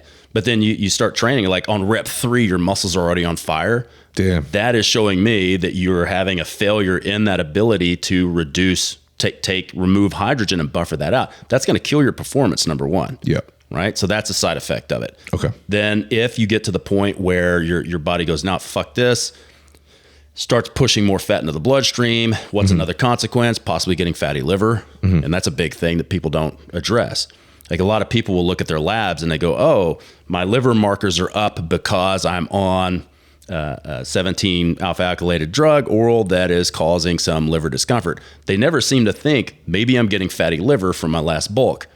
And then the doctor looks at this and goes, well, let's just ultrasound your liver. And you go, oh God, I've got like early stage fatty liver. That's not good. If you let fatty liver go long enough, you get cirrhosis. Yep. Right. So it's like, instead of taking the GDAs to make your labs look better and then causing another issue somewhere else that you might not even notice until it's too late, how about you just don't eat so much? Okay. And that's the problem with bulking too, is people think they need way more calories than they actually need to grow, because they think that, you think about your first bulk. You start eating food and you have a massive jump in your scale weight because more water, more glycogen, more sodium, more fecal matter. And you go, well, this is great. I put on 5 pounds in a couple of weeks, but now I've plateaued. What are you going to do? I'm going to add more food. And then you just keep adding more and more and more. And then you're plateaued. You're eating like 7,000 calories. You're sick of eating and you're not really seeing any more positive effects of it. And now your blood sugar's fucked up. So you go, well, I'll just start smashing either pharmaceuticals or nutraceuticals to get my blood sugar better. But like the easiest fix would just cut down your calorie consumption a little bit. That's super easy to do that. Yeah. And over time, what ends up happening is you start getting mitochondrial dysfunction. So then now you want to go into your cut, and most people aren't going to do cardio during their off season. They go, I don't need to do cardio because I'm trying to grow. Yeah, but there's other things that are important, like keeping your mitochondria healthy and keeping them happy. Then they start doing a cut, and their cut's not going as well as they thought, because now they have this small period of time where they have to reestablish good mitochondrial volume and good mitochondrial activity, because they've absolutely wrecked that when they've gotten too fat. So if you look at fat people, I know we're not supposed to call people fat anymore. Maybe call them gravitationally challenged or something like that. Surface area challenged. I don't know. But when you look at fat people, they tend to have really, really massive mitochondrial dysfunction. They don't have an issue releasing fat from fat cells. They have an issue getting rid of the fat because they don't have the mitochondrial power to turn that into heat or energy, right? So there's a big difference between that and somebody who's about to step on stage. People who are about to step on stage have the opposite problem. They can oxidize really well, but they have a hard time releasing fat from fat cells because they're getting to those really low levels of body fat, and their body doesn't want to release that. So then they have to do more and more extreme things to try to influence fat release so they can get that last little bit off their ass. Yeah. Right. And get nice walnut ass. And that's the hardest, that's the hardest point to get, like fupa fat for guys, and that last little bit on your ass to get a nice grainy walnut butt. Yep. So it's like, you have it's the same systems, but they're expressing themselves quite differently. So when you start getting too fat in a bulking, you are now pushing yourself to a point where oxidation is not going to be as good. Your energy is not going to be as good. You're going to be tired after eating your food. And that's just and your training's it's going to be good until the point where nothing's working well, nothing feels good. Now your training sucks, but people will go, well, I just need more drugs. Yeah. So they'll throw in GDAs, they'll throw in more steroids. Throw in some Clen. I hate Clen. Albuterol, that's the one. Stop taking Clen, take albuterol. It's way better. Well, there was a third one, wasn't there? Trying to remember what it was called. I'm just brain farting today, to be honest. But okay. If you can get with one of the research companies and get some liquid albuterol, this is what we used to use. Like 3 milligrams right when you wake up, 3 milligrams at lunch. The nice thing is the half-life isn't as long as Clen, so you can still sleep on it. Yep. You don't get the headaches. You don't get all sketched out. Yeah. Yeah. That's nice. Yeah, I just took Clen at like the lowest minimal dose, so I didn't have to feel any of the side effects. But then you kind of wonder, like, how much is this helping? Is it even worth taking a drug? But Clen will you'll get desensitized to it really quickly. So then, what are you going to take some bromocriptine to resensitize? You're going to take 2 weeks on, 2 weeks off. With albuterol, because it's only in you part of the day, you don't tend to have that desensitization as long as you just stick to 2 doses. Okay.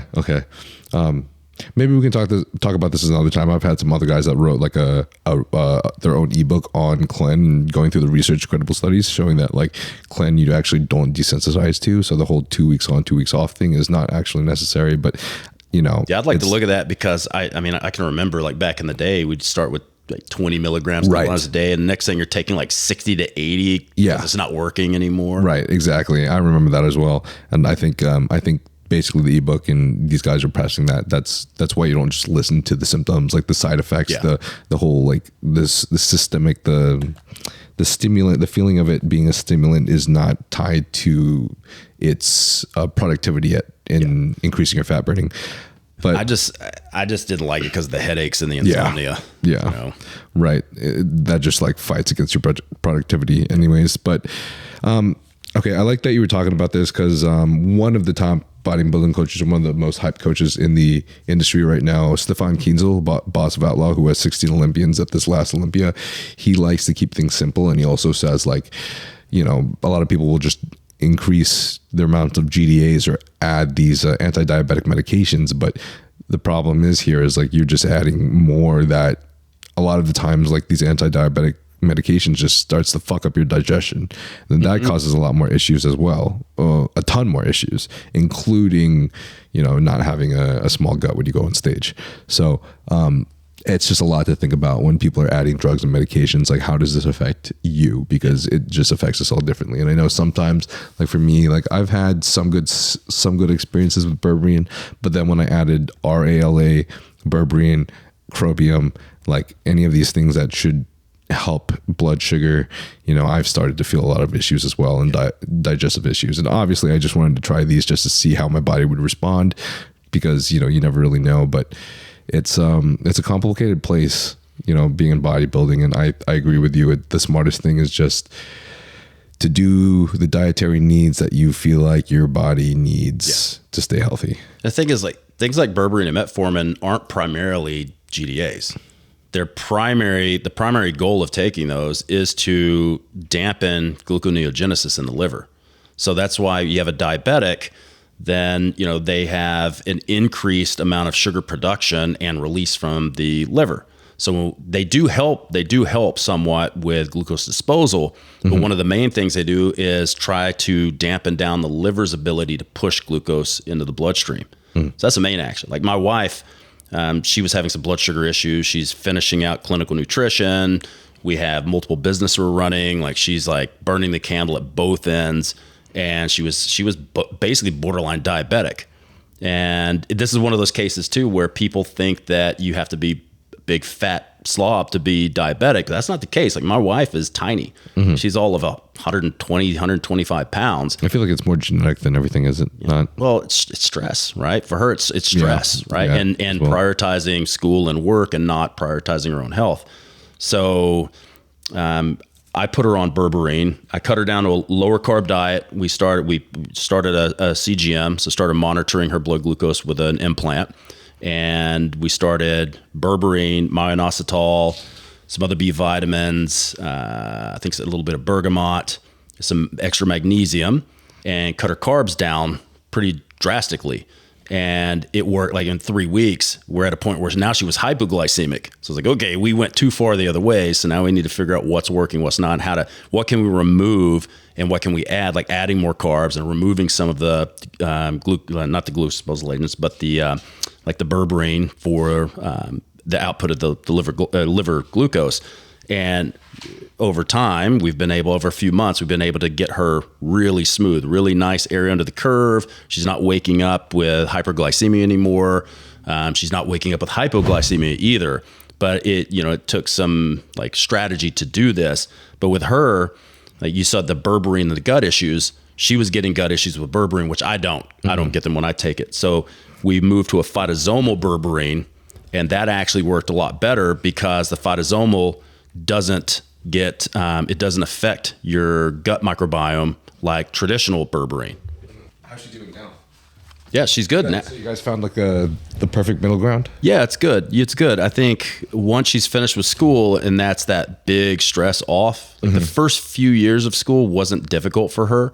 But then like the last year and a half, she actually has to be in clinic. She has to work with patients, and because like having our companies and dealing with sports nutrition, her views on how nutrition should be doesn't exactly line up with her professors. So it's a constant battle with her of them thinking 0.8 grams per kilogram of protein is enough for people, and her going, well, actually, it's showing them data on 1.8, 2.2, some ISSN stuff, and they just keep arguing with her that the old shit that extra protein is going to turn into fat, and extra protein is going to make you osteoporotic, and it's going to kill your kidneys. It's like all that 20 years old data that we know is not true anymore. Yeah.